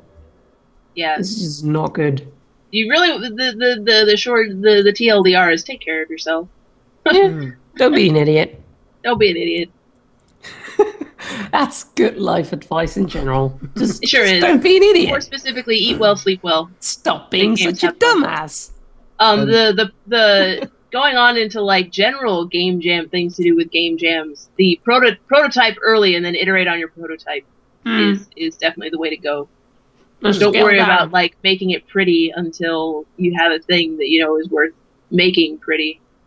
Unless you've got a dedicated artist, then they can work on making it pretty while you work on making it fun, of course. Yeah, I wanted to ask Steve if he wanted to come on board with us, but his wife is pregnant and stuff, so I was like, I'm not going to ask him because he's way too busy. Okay. So what is the next game jam coming? Is it Ludum Dare? Yeah, there are game jams all the time now. There are like, if you want to do a game, if you're in the mood to do a game jam, there's a game jam going on, and there's actually compohub. I want to say net. It's either .net.org or .com, but compohub something is just like this calendar that shows game jams going on at any given time. But Ludum Dare is the big one. Ludum Dare is the biggest and most well-known game jam. Especially depends on how you decide biggest, because Global Game Jam is pretty huge too. But yeah, but as strictly online ones location. Go, as strictly online ones go, Ludum Dare is definitely the biggest, and yes, it is next weekend. So now the theme slaughter is on. I don't think voting proper voting now that started yet. Mike Kaspasic? Is that how you say it? Kasperzak? I have no clue how to say it. Asparagus? Let's just call him Mike. Yeah, Asparagus. Mike Asparagus. Let him play Mike. Food. Oh, iHeartPie brings up an interesting question. What is the theme for this? Yeah, you don't know until it starts. Oh, you don't know? You get a theme slaughter beforehand where you can... Oh, round 1! Voting has started. Seriously, already? Yeah, voting has actually started. Round 1 is open. So the way Ludum Dare does it, I'm just going to take over from Eniko. The way Ludum Dare does it is like... I'm going to sit here and eat cookies. Yay! A week and a half or so before the Ludum Dare actually starts. A few weeks before... Back up. A few weeks before Ludum Dare starts, they start taking theme suggestions. So basically, anyone who wants to can go to a Google form and put in an idea for a theme for Ludum Dare. This time they had like 5,000 theme suggestions. Obviously, that's too many to narrow down easily. So the first thing that happens about a week and a half or so before Ludum Dare is they start the theme slaughter. It's this web page where you go there and it shows you a theme idea and you can say this is good, this is bad, or just slaughter it. It's terrible. And so you go through there and just like every time you pick one, every time you like rate a theme, it just reloads the page with a new theme randomly up there. And so you go through and for as long as you can stand, you go and you just click good, bad, or slaughter for all the themes. And that kill the themes. Yep. And so they've got a database that like ranks them according to how well they ranked for that. And so they take the top ones and they do the and then so 5 days 5 days before Ludum Dare starts, they open up the voting rounds where they take, let's see if I can find this page. That's the main page for Ludum Dare and the voting is at the top. It's already up on the screen. Let's see how you are. How can you see what the themes are?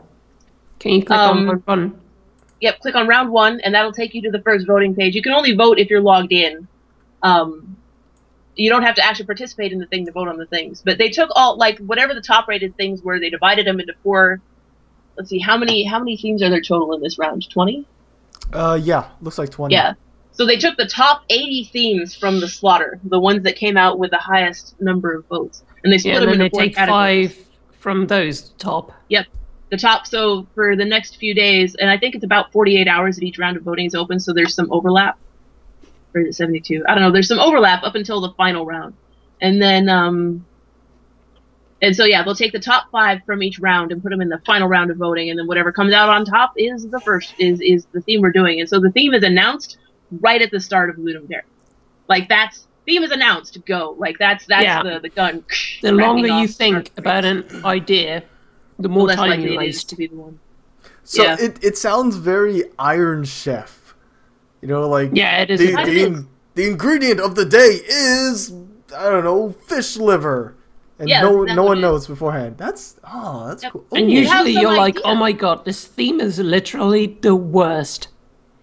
Not always. Like, well, there was not it always, last time? But a lot of times. Like a couple times ago, Eniko thought the theme was literally the worst. Like, she was complaining. She's like, "This is terrible." All I was the like, games "This is you only get I'm like, one." Well, what if you think about it? It was you only get one. She was like, "You only get one life, or you only get one weapon." I'm like, I was well, what so if you pissed off. She was so pissed off, and I'm like, "No, you're looking at this the wrong way. It doesn't have to be you only get one of this prescribed thing. How about you're given a choice, and you only get one of the things you can choose from?" And so I made a game which was pretty neat, and I would like to polish it and finish it and put it on mobile as an ad-supported just game that you can download for free. But her game was like this 3-minute point-and-click adventure that, like, did it win for Mood, or did it just get really close? I got a 3rd place. That's what it was. Audio, I think, and 5th place for Mood. So yeah, it was 2 top 5. It was No Way Out. The zombie survival one, right? Yeah, No Way Out. Adventure. And the zombies break in at 3 minutes, and either you get out or there's like only and the one whole way time, out, and there's only one bullet, and there was a lot of only ones in that. There's a lot of only ones. There's only one Bible, for example, that you can throw in the only one pile of trash. That was hilarious. The flavor text for that. But yeah, so it ended up, and like the thing I liked about that game the most was that the whole time there's like this heartbeat going. And as time got on and the zombies were closer to breaking down the door, the heartbeat just got faster and faster, and it was like panicky, like there were thoughts coming up your character, like, oh my god, what am I doing? Yeah, that was, and that also ties into like keep your code simple. Yeah. So what I did was I basically had a panic rating, and that went from 0 to 1, like over the course of the game, and then everything like the frantic thoughts and the heartbeat. And the volume and everything was tied into that one variable. It was really simple, but really effective. I didn't realize the volume changed. Yeah, the volume changed. The zombies get louder and the heartbeat gets louder. Subtle. I just didn't even realize. Yeah, it's really cool. And I had the same thing with when I made Mid Boss. That was a Ludum Dare game initially. I was like, you are the villain. I was like, well, fuck me. That was my first Ludum Dare. I was like, oh my god, I don't know what the hell to do. Yep. And I was in Japan at the time, and I only played. I spent like the Sunday. Wait, I had to do in Japan at the time. Yeah, I had to do the 72-hour version because Sunday my tutor was like, let's go do sushi and karaoke all day long. I was like, okay. And then like it was Monday, I was like, oh, actually this mid-boss thing is kind of good, so maybe I should finish it. And then I did. And now it got like it was like top 100 average rating, so pretty good. Nice. Yeah, that's not bad at all. Because there was what, like a 1,500 that time? I don't remember off the top of my head. That was the first Ludum Dare I did, and I actually my programming history, like Eniko said earlier, she's been programming extensively for like 15 years. I have not. I started programming in high school. A little earlier than that, if you consider the JavaScript stuff I did when I was tinkering with web design. But I basically started in high school. I was like, I'm gonna make games for a living. And then I got into college and going for a computer science degree, and I was like, I started like paying attention to the industry because that seemed like a prudent thing to do. And then I saw like that was when the EA scandal and other things about how it sucks to work at big game development companies because of crunch time, blah blah blah, came out. Mm-hmm. And so in my young naivety, trying to be a big responsible adult, I was like, maybe this isn't a prudent decision for my life. So I switched to Japanese studies. which in hindsight, I just want to slap myself. But yeah, it's also not a very good career path. No, it's not. And I don't. In fact, it's probably worse. I don't regret making that decision per se, because I've had a lot of interesting experiences that now that I've decided I am going to go make games after all, like I've wanted to really the whole time, those experiences are going to be useful to me in a lot of different ways. But yeah, I came over here on JET, which I don't know if you're familiar with that, but the JET program is a thing where you get a college degree in anything and you can apply to come teach English in Japan, whether you have any training or not, whether you can speak Japanese or not. And it's like you start out with a 1-year contract and you can extend it for 1 year at a time up to 5 years. Blah, blah. So anyway, I had like 5 years ahead of me, and I was like, well, what am I going to do after this? And so like I spent my first year going, what am I going to do? I could be a game localizer, but then like it came down to that was freelance, pretty much doomed to be freelance forever, which is a pain in the butt I don't want to do. But also like experienced translators I know were like, yeah, you're going to need to get a degree in computer science for that anyway. And I was like, well, if I'm going to do that, I may as well just make games like I was planning to. And then I was like, you know what? I don't actually have to get another degree. I just need to start making games. And so I took advantage of the MOOCs, MOOCs, massive online open courses or something like that is what they stand for, like Coursera and edX and Udacity, all of those, where basically you have, it's kind of an experiment in opening education up to the masses. You don't get like you have these classes, most of which are taught by college professors, and they're teaching college level stuff. Sometimes from very prestigious colleges like MIT and Harvard. Yep. But you don't have to pay for these classes. They're teaching them completely free. Nope. Coursera is free. Coursera, Udacity. There's a whole bunch of them now, but I would say that Coursera, edX, and Udacity are probably the biggest and most well-known three. Can you do them if you're in a different country? Yes. Yeah. It's all online.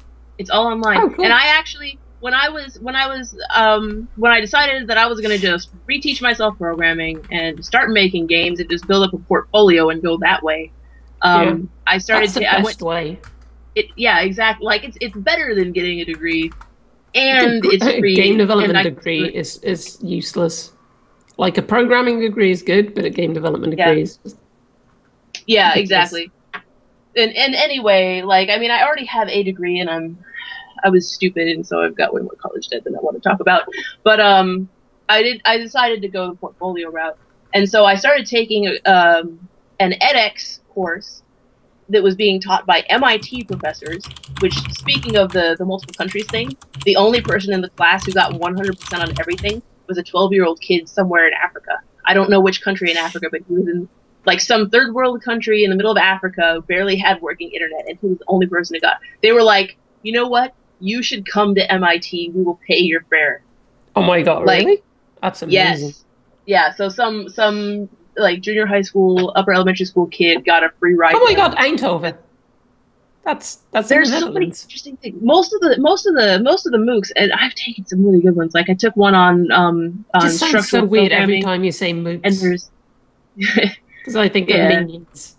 Yeah, I know. It's a C instead of a K. But there's programming, or like there's classes on things like algorithms and like structuring your software, and like if you want to learn to program, these things are the best. And you see on the right hand side, some of them say verified certificate. That's kind of like nice. When these were startups, they got a bunch of grant money to start these websites and sort of get this rolling, and they decided they'd figure out how to monetize this later. The way they've come up with to monetize this is that the number is growing. Some of these courses, like they're still free to take, but if you want a verified certificate that proves that you are you, like you show them an ID and prove that you are this person, and they give you a certificate. Credentials, right? Exactly. Yeah. And so how much the credential costs depends on the platform and who's teaching it and stuff like that. But you can pay an amount, and it's the most expensive ones I've seen have just been what the cost of that class in tuition only would have been if you'd gone to that university, so like $275.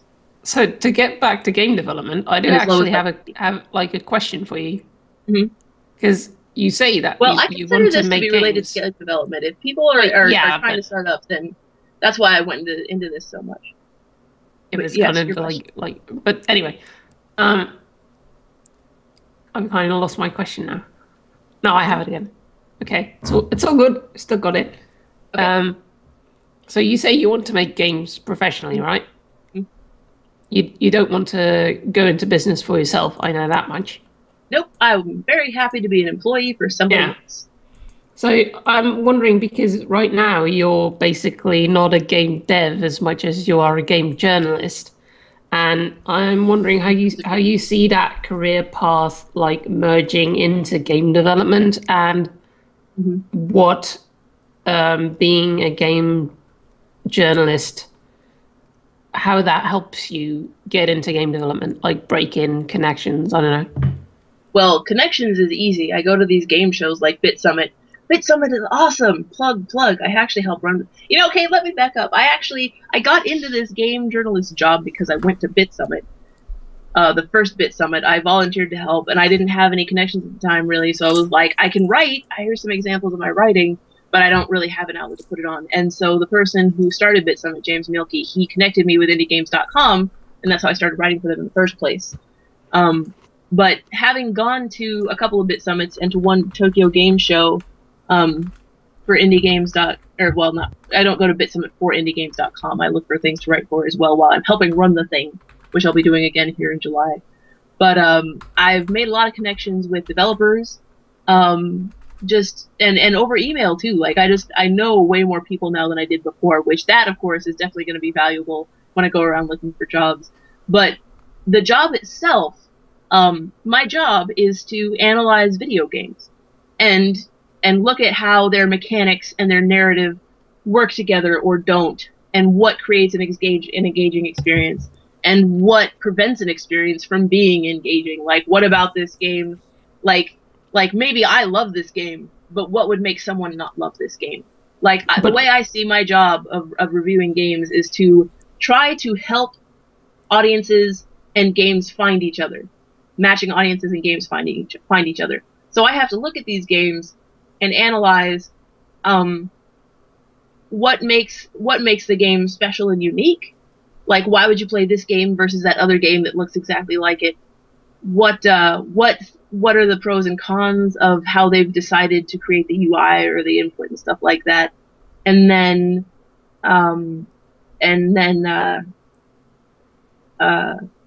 like at the end, I try to sum it up with, if you like these kinds of games, then this is a game you should consider trying. If you don't like these sorts of qualities in games, then this is not the game for you.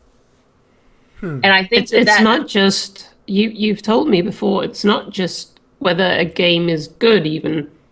No, that determines its success, because you're always telling me about things that you see them do, like marketing wise and branding wise, that you're like, oh my god, that's never going to work. Yeah, like, your game is good, but that is terrible. Stop doing that.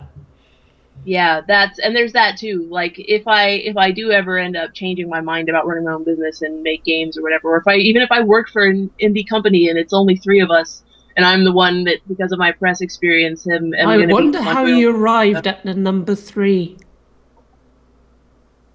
Good question. I wasn't actually thinking about it, but hey, apparent confusion. Excuse me. Plug.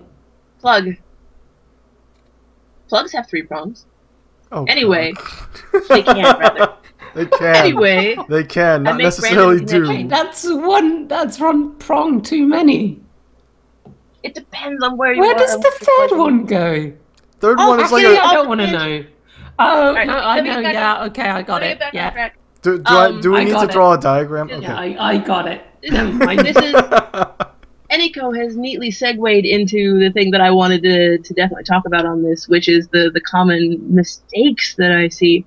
There are some definitely uncommon mistakes. Like, there was this one time where a guy had a really good, like, it was a really good pitch for a really interesting looking game. He had the elevator pitch, and it was followed it up with a little bit more detail that would make the game interesting, and then a list of features, and it had all the right links and stuff at the bottom. But in the middle, between the elevator pitch and the little bit more about what makes the game special, in its own block of text in the email, was also, my sister is hot.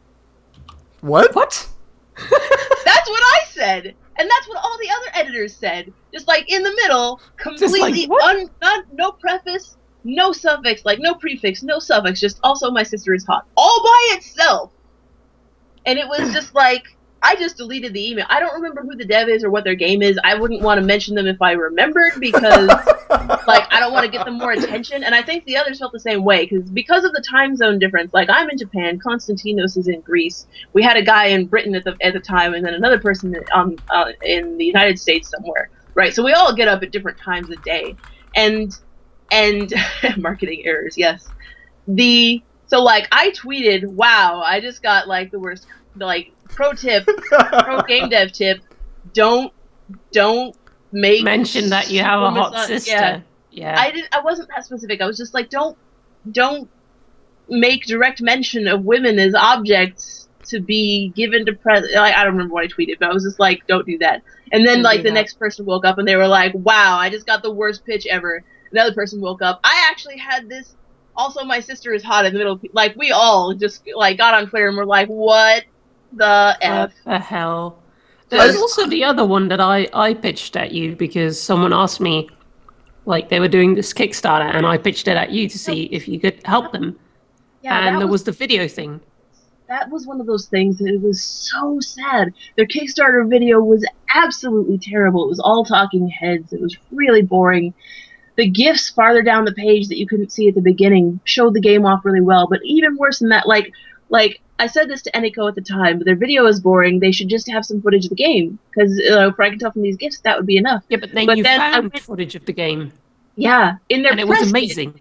They had just like this 45-second video of the game, of game footage, and it was unlisted. You could get to it from their main website, because you could get to the press kit from the main website. I don't know why you would make something like that unlisted. I don't either. I was just like, oh, why? I ended up using it. Since you could get to it publicly just from their website, I was like, screw it. I don't care that it's unlisted. I'm putting this in the article I'm making. But at the top of the article, I had just this GIF that showed off their mechanics so simply, so sweetly in just a few seconds. And the first comment on the game was, it's amazing that they can show off what this game does in just a 4-second GIF. Yeah, which they can do on a Kickstarter page. No, I got that GIF off the Kickstarter page, but it was like way down at the bottom. Way down, yeah. Where no one was going to see it unless they had already That's the thing. Like, you need to show the freaking game, and you need to show it right away before any scrolling is involved at all. Mm-hmm. Yeah, because people don't stay longer than 3 seconds if there's nothing to keep them there, because nobody has an attention span that long anymore. Yeah, and it was really sad because the game looked really neat. Like I got multiple positive comments on that article from people who were like, "This looks like a really cool game." Yeah, and that's because your article showed the game and their Kickstarter didn't. Yeah, that's something I did with Midboss too. If you go to midboss.net, hint, hint, hint, hint, hint, hint, hint. I need green light, folks. Midboss.net. If you go there, like the first thing you'll see is well. There's like a rectangle with everything on it. Mind typing the game into the chat? Yeah, that's what I'm doing. Oh, yeah. Okay. Hang on, I'll do that now. Oh, you mean the other game?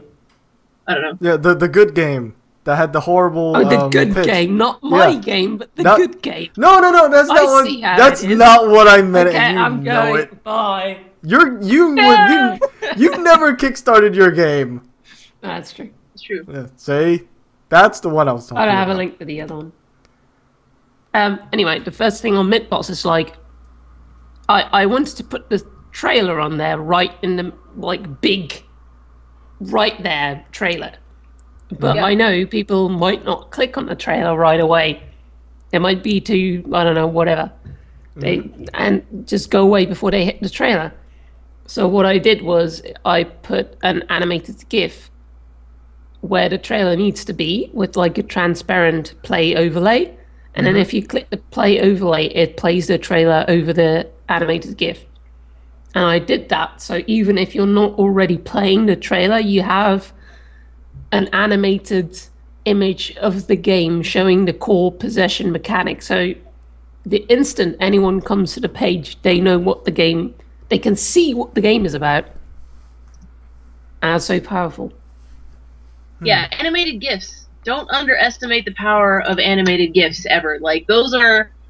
I see some indie game developers use those really, really well, and I wish more people would use them, because there's a lot of indie game developers who never use them, and that's a shame. They take less time to load. Like, they load automatically, and if you optimize them for size fast enough, they'll load like as soon as the page does, and then instantly you've got this moving thing that people, like, your eyes are automatically drawn to it because it's moving, and they don't have to do anything. Axel is saying, if you use GIFs on Twitter, they get so much more attention than screenshots, and if you don't even have a screenshot, just nobody looks at it. Yep. Personally, I use LiceCap for making GIFs. It's very easy and it's free. GIFcam is also easy and free with what just position the window over where you want to capture, and then set the FPS, max FPS, and then you just hit go. Yeah. So, yeah, so animated GIFs. LiceCap. Lots of free GIF capturing tools. It's really easy. There's really no excuse for not doing it.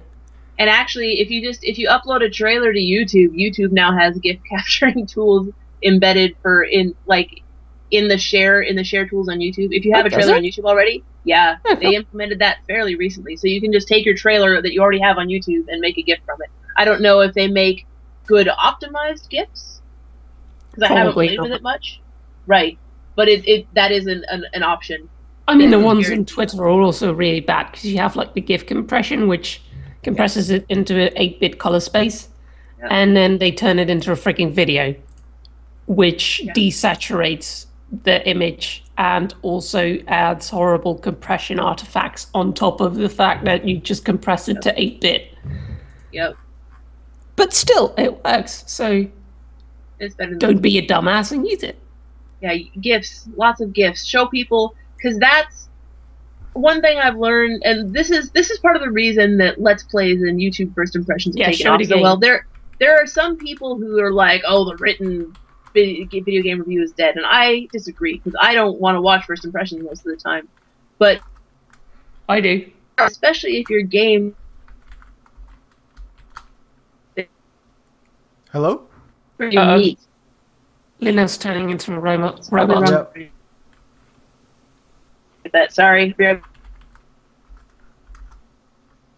I think we have just lost our guest. Oh, now it stops. What was it doing? I don't know why they didn't just call me on my phone. Alright, sorry. We appear to have some connection issues. Minor technical difficulties. Don't forget, Lena is all the way over in Japan. So we may have some connection issues. Anyway, yep. We'll try to get her back. Yeah. Yeah, she's gone.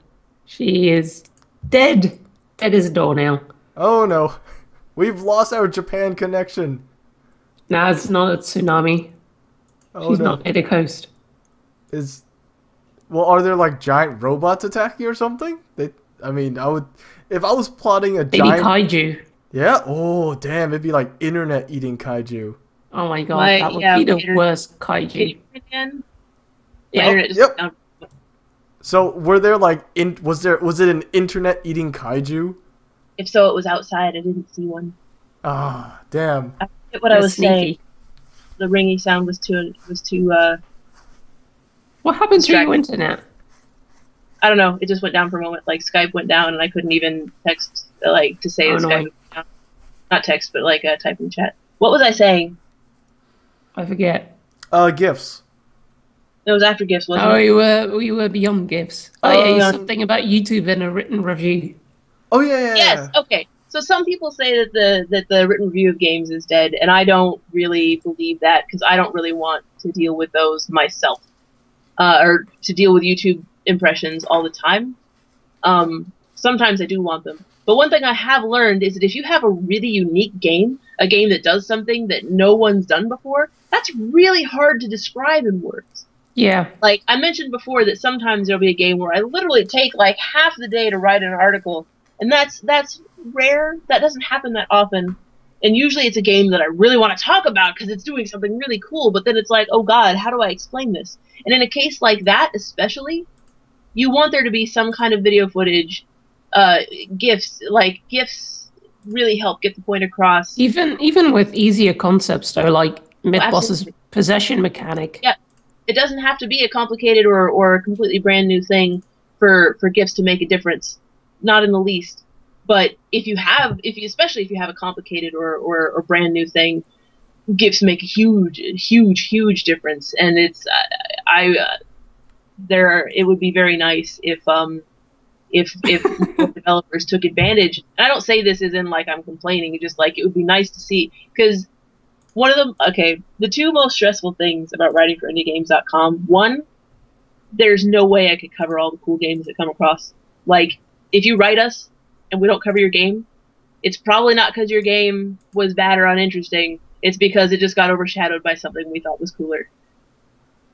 Like, that's pretty much, I mean, there's just no way. Another thing I mentioned before is that it's basically a part-time job on top of my full-time job. That's because in addition to writing the articles, which does take time, we have to play the games. And we don't write about everything we play. If we play a game and it's kind of meh, or it's like not, or like it's got flaws or whatever, we decide not to cover it. Well, that's time that we've spent playing a game that we're not going to cover. We've got to find something else to write about, which means we've got to go play something else. Right, and I personally am the one on the site who is most interested in RPGs and strategy games, and those inherently, just to get enough information about the game to write even a first impression about them. Yeah, you got to put in at least 4 to 5 hours. Exactly. Yeah. Yeah, actually, 2 hours is the absolute minimum, but 4 to 5, really to get a good feel for it, and that's just for one thing, and I have to write like 5 a week. Post that in chat. But then the second thing, the other thing that's stressful is seeing a game that is absolutely amazing. Yeah, that is such a big difference. Developers just can't show the game off to save their lives. And that's, every Monday I do a trailer roundup, and part of the reason I do that, basically the trailer roundups were born out of those two stressful things. One, I wanted to be able to show off more games in a week. If I find 10 games, usually there's more than that, and I have to cut the number down. But if I've got 10 games whose trailers show the game off really well, and I don't have to add anything, sweet. Lump them all in here, and people can go find out more information if they want to. Then that leaves me 4 days where I can take my time and write about something that needs more help with the marketing, or which is really awesome and deserves to have explained why it's so awesome. So it lets me cover more games in a week, but still also cover games that need a little more help. That's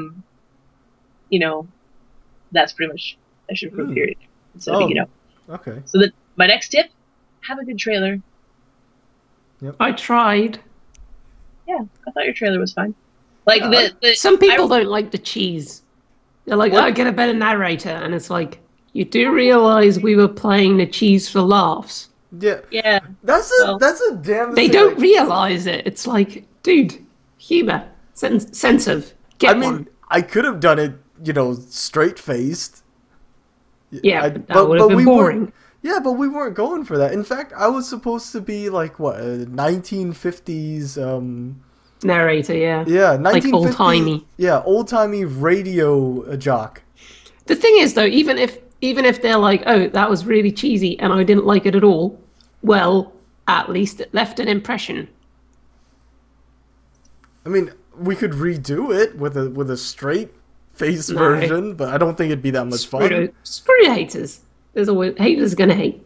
Yeah, that's true. Haters. Anyway, I wanted to comment on something that Lena said about how RPGs and stuff take a lot of time investment to write about. Like, when I released the beta for Mid-Boss, which is 2 months ago now, almost, I gave a key to Indie Haven, and they got a review out, and it's a good review, and it's pretty exhaustive, and they got it out today. Yeah. To give you an indication how long it can take, and they were excited about it, and it still took that long. Yeah, to get around to it. That's probably another mistake a lot of people make. They don't contact the press at all until the game is out, and that's way too late. Yeah. Like, you can still get coverage, but you missed out on all the momentum you can get from getting coverage on launch day. on launch day. Yeah, like, and it's I get a media blitz going, because having it in a burst is a lot better.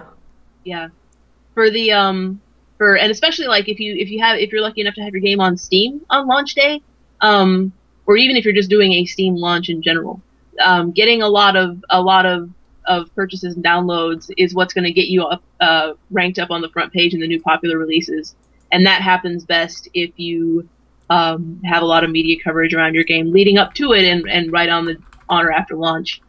Well, leading up to it, that's unless you're already successful in some sense, it's not going to happen. Well, I say leading up to it isn't in the couple days beforehand. I do generally though just try to put I try to make sure the game is out before I write my articles, because as far as Steam goes, you really don't want to rush a Steam launch. No. You really want it to be perfect, because the first day is the most exposure you're going to get, because you're going to be on the front page on the new releases. Yep. So yeah, to contact the press beforehand, at least 3 days beforehand. And now this is a thing where press, we are people who write about games. We are all people. We're all humans, with individual preferences and individual needs, and like the need, like what we want out of the information you send us. Actually, this gets into too much and too little information. I'm a little bouncy here, but that's another mistake I see is developers sending us either way too much or way too little information. And the problem is that's kind of a fuzzy area. Each press person is different. Yes, that is a good point. But each writer is different, and each site is different. So, like, if you're sending something to Polygon, a quick, cut and dry press release about the fact that your thing is coming out, it's probably a good thing to send. But, like, to us, to indiegames.com, we get so many interesting and unique indie games that a straight-up plain old press release isn't actually much use to us. Our readers expect us to talk about what makes a game special, why they should be, like, excited about this game coming out, which means that we need a little more information than it's coming out. But at the same time, you don't want to dump like an entire book about what your game is into your email. If there's too much information, it's just like, it's too hard to parse. Yeah, I think what you want to do is you want to throw in the hook right away, like what's special about your game. If there's special background circumstances that make you or your team interesting, you want to put those in there too. And then basically what I always do is like toss links at them. Basically, this is the site, this is the press site, and this is the trailer. Yep. And if you if you want to have a press release, add that at the bottom. Yeah, I usually attach it like after your signature. After my signature, yeah. Like what my personal preference for what I like to see in a pitch email is basically what Eniko just said. You got your elevator pitch. Maybe if your game is wonky or whatever, a little bit more explaining why it's. I guess it would be like elevator pitch, and then what makes your game different from similar games, like a little like another extra elevator pitch size thing, being like, this is what makes our game special. This is why to play it instead of something else. And then some things like if you want to put in a little bit of bullet points, list of features, that's a good place to put that. And then links to the stuff that Eniko was talking about. Well, it doesn't have to be special in the sense of completely different from something. Like I mentioned before, the Rima Berta game, the thing it has special is that they're trying to serve an underserved market. They're trying to make another game in a class of games that doesn't have very many entries in general. It doesn't really have much in the way of really hard entries to challenge longtime fans, veterans of the thing, right? So what makes it special is that it's more of the same, only slightly harder.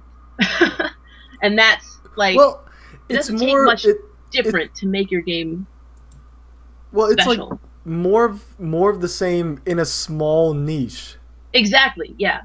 Right? And that's always something that's worth talking about as well.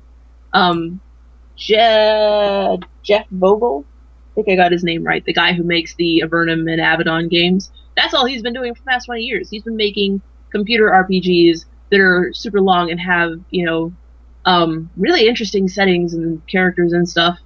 And he's been pumping them out once a year. And they take like freaking tens of hours to complete, and he's just been serving that niche for a while, up until like before things like Pillars of Eternity got kickstarted. He was one of the few places that people could get that, and he's just been making a living doing that for 20 years. And so, if guys, if you want some good advice, some inside advice, don't listen to advice. Just listen to my advice. Don't listen to other advice. No, really though. Every situation's different. Yeah, like with roguelikes, people are like, well, you're entering a very overserved market with mid-boss. And I'm like, oh, but there's so much variety in roguelikes. Oh my god. Yeah, but hang on there. Let me stop you there. When people tell me that, I'm like, what the fuck are you on about? You want to know why? There's two roguelikes. There's the roguelite, which is real time. Yep. This is not what the strategically minded players want, generally. It's more a Twitch skill thing. The brainy players want turn-based, generally. Also, the more old-school players also want turn-based. Yep. Okay, so those are not coming out as much. Yeah, they're not coming out as much, but there are a bunch, and they are trying to get more of them on Steam, and more of them are coming on Steam. Yes. But then in that market, you also have stuff like, I don't know if I can lump in Dwarf Fortress, but you have like all the old ones like Doom RL and Ancient Dungeons of Mysteries and NetHack and all of those. And some of them have graphics and some of them have graphical overlays, but they use that very old style, clunky UI where like it's a feat to even figure out how the UI works. That's not it's the same genre as mid-boss, but it's not the same market as mid-boss. Where mid-boss is, if you look at Steam, I don't know if there's been new games, but none of them have been big enough that I've heard of them. So they're not that much competition, obviously. You've got Dungeons of Dreadmore. Yeah, that is turn-based. And you've got Sword of the Stars, The Pit.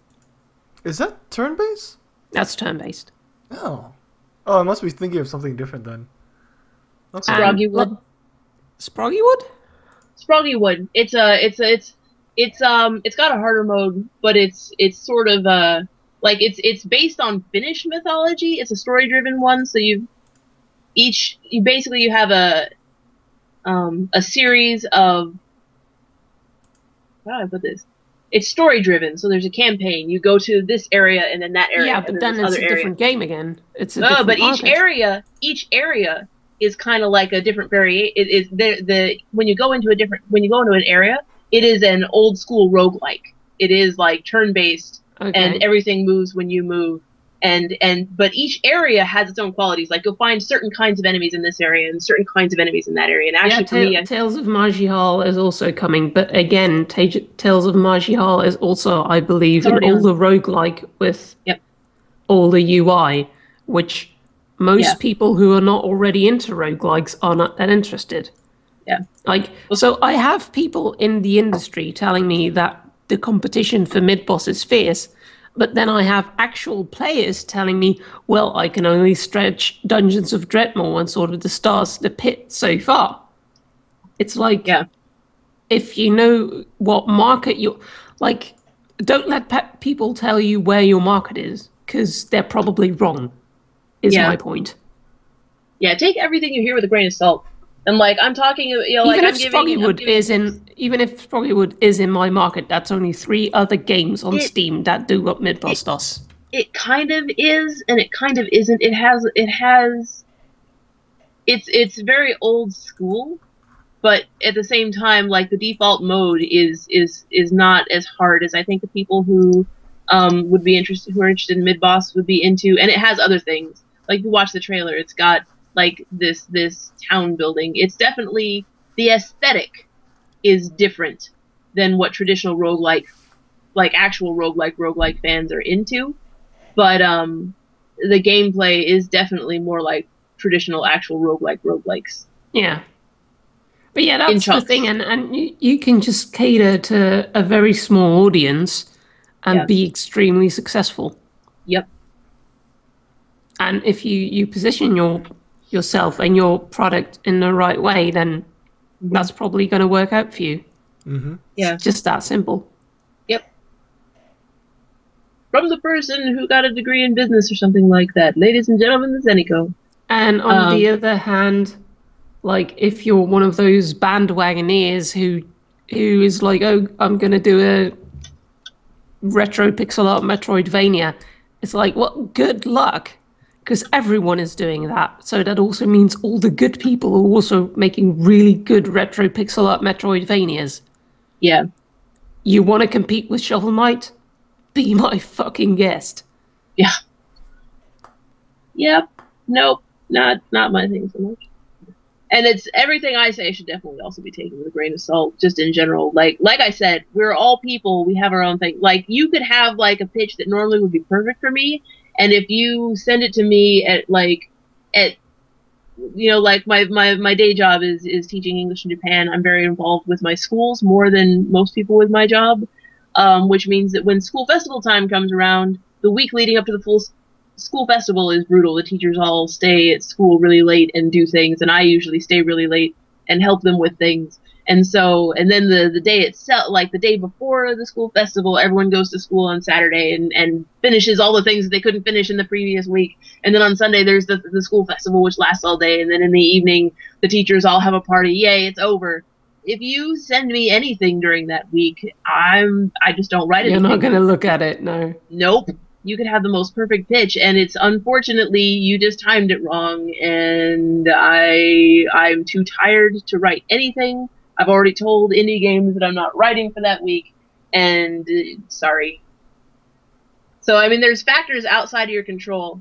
I guess the moral there is do what you can, but don't. Like, if you email Indie Games or whatever site you're aiming for and you really have your heart set on getting it, you don't hear back from them and they don't cover your game, don't assume it's because they think your game sucks. Or that, like, it could be that your pitch sucked, but it might not be. Like, I mean, if you honestly have a really good pitch, it might just be bad timing.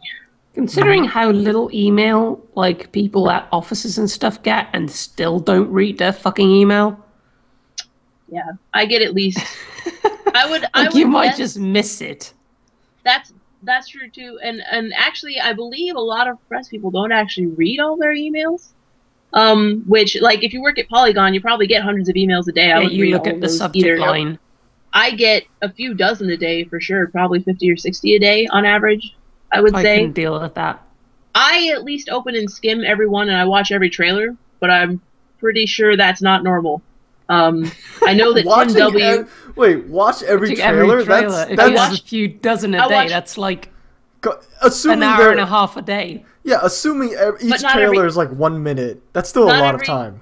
Not every email has a trailer. Oh, that's true. This is true. But that's still gotta take you like half an hour to an hour a day. It does. And then you're getting the devs who email you twice within the same hour. Like, I'm looking at my email right now. There's at least two separate examples I'm looking at right now. Wait, devs are emailing you? Devs email me 5 minutes apart. Like, they send me 2 emails that say the exact same thing. Seriously? And you haven't even really been that active lately? Yeah. I'm looking at one right now. 8:58 a.m. God, I need to do more emails. Dev A does it. I just don't bloody email. I hate emails. And then sends me the exact same email at 9:03 a.m. Instead of having no subject line, it has the name of the game in the subject line. Everything else is exactly the same. Maybe I should be really pleased with how well Midboss is doing, considering the fact I'm basically doing zero marketing on it. I guess, but it's just duplicate emails kind of turn me off. Yeah, from a game. Yeah, that's like desperation. I get a lot of you're trying too hard. But usually when I get duplicate emails, it's because they send an email to editors@indiegames.com, which is basically a mailing list that goes out to all of us, and they send an email to me. Yep. So they don't. I assume that they don't know that I'm going to get their email twice, and Google takes care of that. Google turns it into one email, which is lovely. It basically just hides the text of the second one. But every now and then we do get that, or like we'll get. One time I woke up and I went to check my email, and we had three emails from the same guy. Like he emailed and no one responded. So a couple hours later, he's like, "Hey, did you guys get my email?" And then a couple hours later, "Hey, just checking to see if you got my email." If you want to do that, then if you want to check in, you want to do it on Twitter or something, where it's very much non-intrusive. Like, wait at least a few days, preferably like a week. Yes. I have emails that I'm still working on from like 2 weeks ago, a game that I got a code for 2 weeks ago. That game looks really interesting, but I've had other stuff that came out before it, or I got the email before it, and I have to get those taken care of first, right? And I am an introvert, and I don't like talking to people too much, so I usually don't respond to an email right away. So it could be sitting in my inbox flagged for doing something for 2 weeks, and you know, it's definitely not being ignored. I'm just not saying anything. Okay, we are coming up on the 3-hour mark, so we'll take 15 minutes for any questions from the chat towards myself, Eniko, or Lena. Yeah, 3 hours goes by fast in this podcast. Yep. Like you don't even realize it. Yeah. So yeah, if there are any questions or any specific topics you'd like us to talk on real quick for like 15 minutes, feel free to type it in chat. Let's see. Is there anything? Any last comments or suggestions from either of you two ladies? No, I'm good. I guess regarding the marketing, one other thing that I see a lot that just makes me sad is that I see a lot of like there's a lot of advice out there about how busy press people are.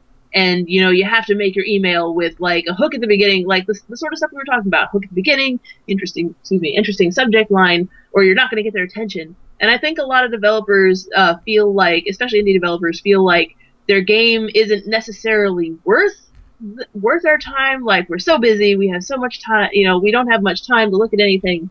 And so their email has this tone of not having confidence in their game being awesome. They're already defeated. They're already have. They came pre-defeated. Yeah. Don't do that. First off, have confidence in your creation, even if it's not that. And if you don't, just fake it. Yeah, just fake it. But That's what I do. I don't. I try to ignore when the developer's like, I don't know if my game's good enough. But I feel like it's one of those psychological things. It predisposes you. Yeah, like even if you're trying not to be predisposed, I feel like that's not so good. Okay, so we have a viewer question, which I think this is one for me. I think. Have you managed to actually beat NetHack? No, I played Zangband. I never Next actually. Question. I don't even know what NetHack is. It's one of the earliest roguelikes. Okay. Yep. And how do you playtest? Do you? Okay, I'm very OCD about not having game-breaking bugs in my games. My games are... Lena and Finn can probably attest to this. They're usually not very buggy, I think. No, not really, yeah. Yeah.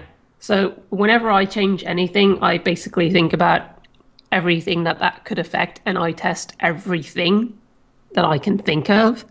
Unit then on test top of for the win. No, unit testing is a pointless waste of time.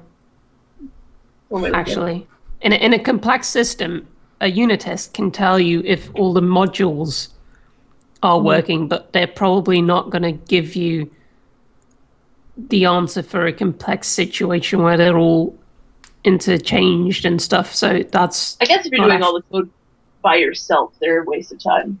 In projects, in teams they're more useful, but I still think with games, you can't really test for a lot of things. Like, it's not binary, does it work or does it not work? Some things are, but other things are like, well, it works, but it's wonky or something like that. Yeah. So I test stuff myself to see if stuff actually works or not.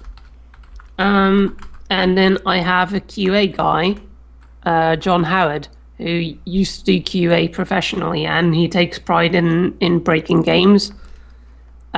He usually does extra QA testing to see if everything works, and he tries to break things, and he gives me some balance advice. Now, I have friends play also for balance input, and then all the rest is like feedback from players, like this could be better, or this could be, one way or another. And often you learn how to ignore the not relevant bits and learn to read between lines and get the useful data out of them. Mm-hmm. So yeah, that's how I play test.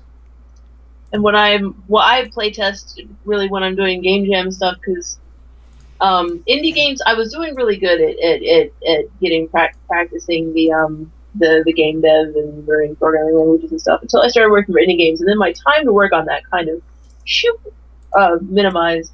I've been getting back into that lately, but most of my play testing in the past year and a half has been at doing with game jams, and with that, I usually do my own play testing. Although sometimes I will, when I'm doing Ludum Dare, I usually have the Ludum Dare IRC channel open, and I'll post a link in there and be like, "Someone play test my game real quick. Tell me what you think."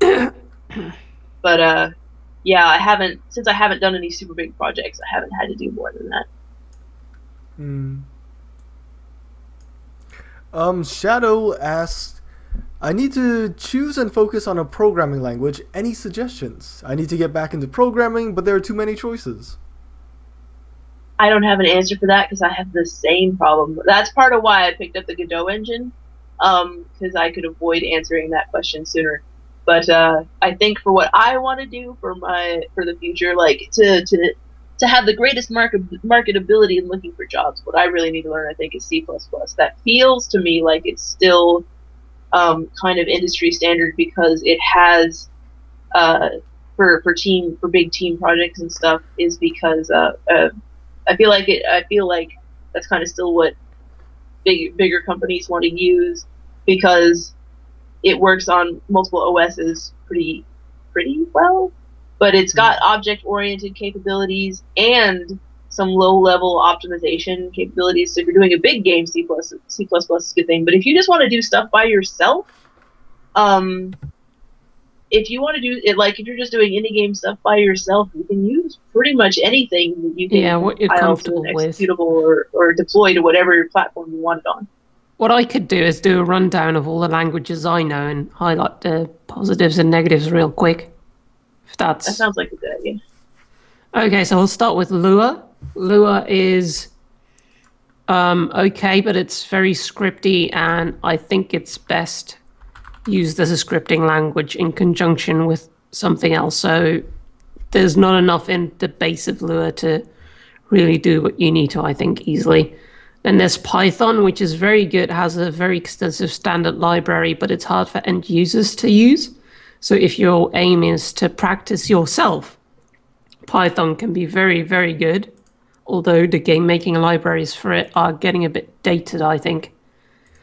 And I believe the biggest sorry to interrupt. I believe the biggest game libraries for Python are for an older version. They're for 2.7, not for the most recent versions. Yeah, I don't think there's anything for Python 3. No, so Python is also getting a bit dated. Then there's C#, which is very structured. It will teach you good habits. It's not very hard to get into, but you do need something to develop it in, like Visual Studio 2013, which is free, the community edition. You can get that for free. So that's great. There's also some other things, but I would just get Visual Studio. So that's definitely a contender, but I am very biased. And there's C and C++, but I think manual memory management tends to be too much for most people to do. I would very much stay away from JavaScript and browser because it's just such a mess. There are so many options. Most of them are bad. Weird bugs, inconsistent behaviors between browsers. I wouldn't do JavaScript. So yeah, basically C#. Just doing comparisons equal to is ridiculous in JavaScript. Yeah, you have to do equals to with 3 of them instead of 2. Otherwise, it'll convert stuff and then check if it's equal. Yeah. So a string can be equal to a number, because why the fuck not? And Unity is good if you're getting started, because it's just very logical. You have a thing in the world and then you add a script to give that thing behavior, which is not how proper code is structured, but it is very intuitive, I think. And there's a lot of stuff that you can get off the asset thingy to get you up and going. So yeah, that's my rundown. Yeah. There was a question. Was it from Shadow? No, it was from Hacksaw Unit. Opinions on game makers like RPG Maker, Construct 2. Like, I guess... hate them. Oh. Yeah, she's definitely biased. Yes. So I'll take this one. Yes. You take this one. Yes. Each of those, this dates back. This relates back to what we were talking about earlier with high level versus low level programming in general. These are very high level engines. Like Unity allows you to use JavaScript or C# sort of to do scripting, so you can do a little more with the engine. But those easy things like Game Maker, GameStyle, and Unity, they're designed to make it so that people who don't know how to program can make games. So if you're just getting into it, or you want to focus more on the actual game design, like designing how the game works, than the actual programming aspects of it, those are very useful to at least get you started. Maybe later, once you've gotten more comfortable with game development, you'll want to switch to something else. But those are a good starting point if you don't know any programming. Once you learn more about programming though, as you use those, the limitations become more apparent, and you'll have to make decisions about whether you want to continue to use stuff like that, because you are giving up certain amounts of, like, certain freedoms in exchange for the ease of use. So there are advantages and disadvantages. Whether it's something you want to use is completely up to you. Unity, things like Unity, and I think it's the Epic's Unreal Engine, are more extensible than most of the Unreal Engine, I guess, it doesn't have the ease of Unity ease of use that Unity does. But I mean, Unity's pretty extensible. I've seen people do quite a variety of things with Unity. But Unity is designed to be easy to get into, but also able to do other things. But to really be able to do other things with Unity, your programming levels are going to have to level up anyway. So, I mean, it depends on where you're at now and what you want to do. Okay, Shadow just said here he dislikes RPG Maker because too many stock art being used. RPG Maker is an engine. Just because a lot of people use it not very spectacularly isn't the engine's fault. That's people not doing original things with it. It really bugs me that people knock on RPG Maker just because, like, RPG Maker did a wonderful thing in that it created a very low barrier to entry into making games early on. So it's kind of a forerunner. But because it created that low barrier to entry, it meant that anyone could make a game. Whether that game was good or bad was up to the person making it. And since a lot of the people doing it were just, like, in it for the super ease of use, you saw a lot of the same things coming out, and people would use the stock art because the stock art is fine. At this point, it's kind of cliched because it's overused. But I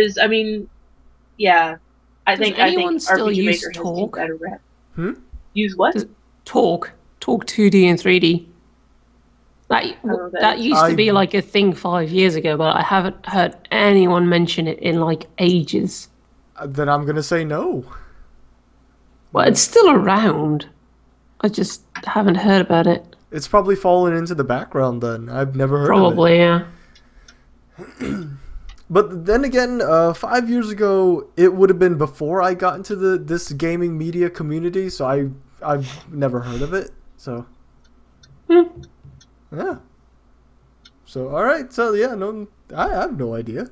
There's something for everyone. If you want to make an easy game, a story-based game, there's RenPy, RenPy for visual novels. It's a very good engine. It's very established. It's Yep. It works great, and there's a lot of stock art that you can use that isn't overused like RPG Maker. Yep. It's very easy to use. That might be a good one. You can put in any like Creative Commons stuff you find, like anything you have the rights to, you can just drop in there.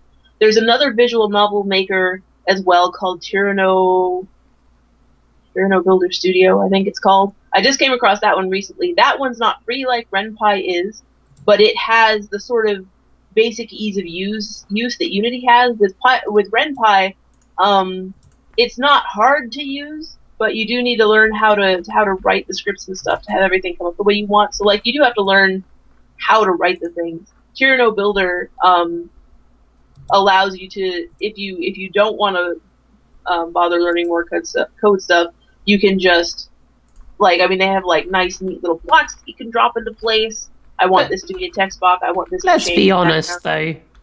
But again, if you want to make games and you're like, but I don't want to learn to code. Oh yeah, no, then you're being kind of silly. Yeah, it's a little bit silly. But I felt like it was a good thing to bring up because it is still a thing. Yeah, I know. I'm just saying. But again, you have the same thing you have with Unity, where you get that ease of use at the cost of losing certain things about functionality. So, of limitations. Okay, I think we're about ready to wrap up. Yep. Start off with Lena. Tell us where we can find you. Feel free to drop any links in the chat for the viewers at YouTube as well as here on Hitbox to click on and check out, and we'll have my YouTube channel is pretty destitute. I have uploaded things in the past. I have not uploaded anything recently. I don't actually know what my YouTube link is offhand. I linked to a thing. Actually, let me link to another thing.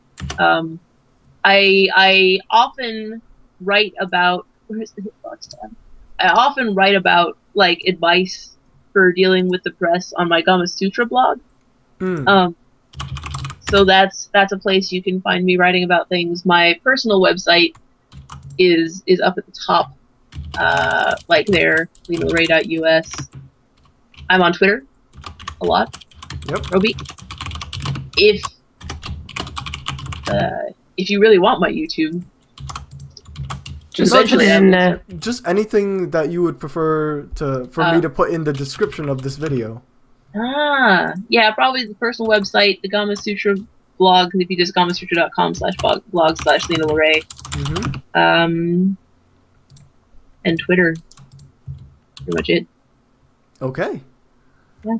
Eniko, as always, where can we find you, and any relevant links that you would like to put in the description for people to click on? You can find me at those links that I just put in the chat. I was already prepared. You can find me at twitter.com/AnnieChan. You too can regret subscribing to an empty YouTube channel at youtube.com/user/sharkhugs-Eniko. Sharkhugs. I'm wrong. Yeah, Midboss is at midboss.net. So go there, vote for the green light. And finally, my other games, of which there are a few, you can find at kitsunegames.com. Okay. You can find me here always at hitbox.tv //SuperBin47. Thank you. http://www. Chris, Hitbox. do I have a command? They used to do that, didn't they? You asshole! So, did Parlock do that? Parlock did do that. I used to have a command that dropped all my links. The asshole switched them out for this image. He switched it to a Moe furry. Yep. Yes. That's pretty good. That's a pretty great prank, actually. Yeah. That's pretty good, yeah. Quite like that. Son of a bitch. Okay. Surprise! Oh, Christ. Okay. Right. Well, you can find me on my Twitter here, and my YouTube channel, God damn it, Parlock. Why you gotta make life so hard for me? And you can find my YouTube channel here. I swear to God, I'm going to be uploading more recent content soon. I'm gonna be uploading YouTube videos soon too. Yes. I promise. Yes. I don't promise to upload videos soon. Lena makes 0 promises. Just so I we're make clear. 0 promises about videos. Alright, this has been... I do have another. God I do have another website. You guys should all visit indiegames.com, where we talk about really cool indie games. Yes, Not that's just right. me, That's also right. other people. That's right. You're also a writer for indiegames.com. Open lots of pages. Oh my Increase God. the advert. Increase my revenue. Yep, there we go. I did an HTTP/. I'm sorry. No, it's alright. Okay, and that has been the Game Dev Podcast, episode 7, with myself and Give me theme music. Go vote. Go vote for Midboss. Vote for Midboss. Get your friends to vote for Midboss. And your mom. And your dog. Alright, we gotta split. See you guys later.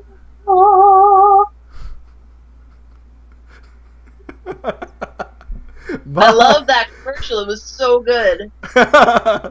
It's so good, right? So insane. Like, and if you think of his age and that he can still do shit like that, amazing. But yeah, we got split. See you guys next time. God damn it.